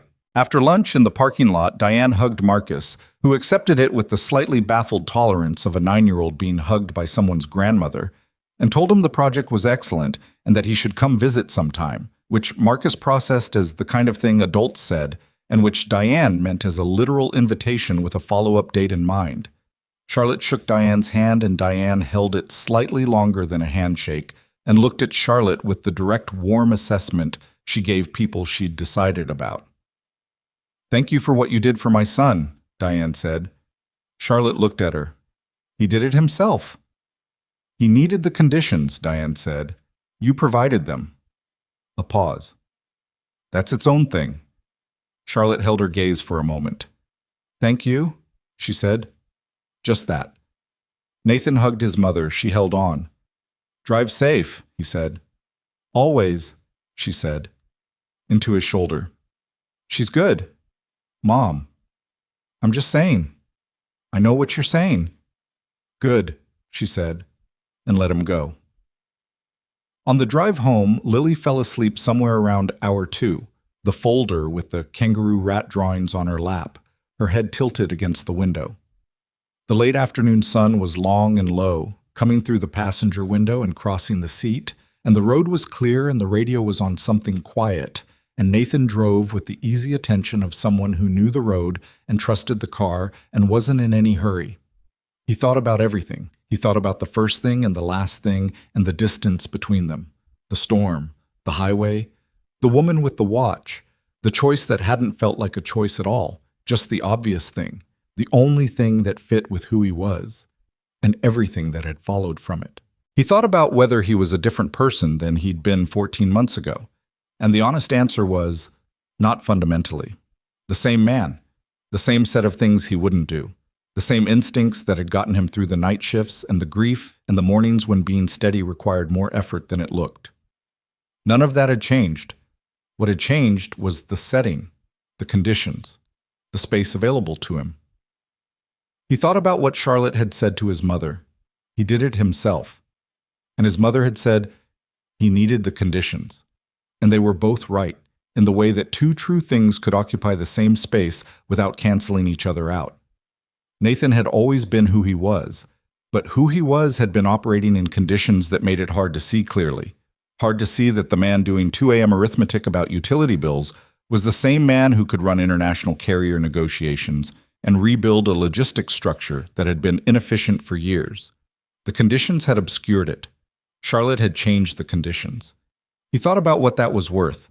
Not in money, not the salary, which was real and significant and had removed a weight he'd been so accustomed to carrying that he'd stopped noticing how heavy it was. Not that. The other thing. The thing where someone saw you accurately, not charitably, not with projection or wishful thinking, but accurately, and acted on what they saw. That was not a common thing to receive. He knew that. He thought about the watch, about how the test had been designed to confirm what Charlotte already believed, that people were only honest when watched, that integrity was conditional, that everyone had a price, and the question was just how high. She'd run it 17 times, and the result had always been the same. He thought about what his 17 minus 1 had confirmed, and what the 18th had meant to her. Not that people were good. Nathan was too clear-eyed about people to make that claim. He knew that the other 17 drivers had probably been decent people in most of the ways that mattered. People with their own specific reasons, their own specific pressures, their own versions of arithmetic that had come out different in the specific conditions of that specific moment. He didn't think about himself as the exception to a rule. He thought about himself as someone who had a different set of stakes in that moment. Lily's face when he got home, the morning check, the knowledge that the person in the doorway at 3 a.m. had to be the same person who'd left. The watch hadn't been his to take, not because he was a better person than anyone else, but because taking it would have cost him something he wasn't willing to pay. He thought what he'd always thought. Integrity was mostly just knowing what you couldn't afford to lose.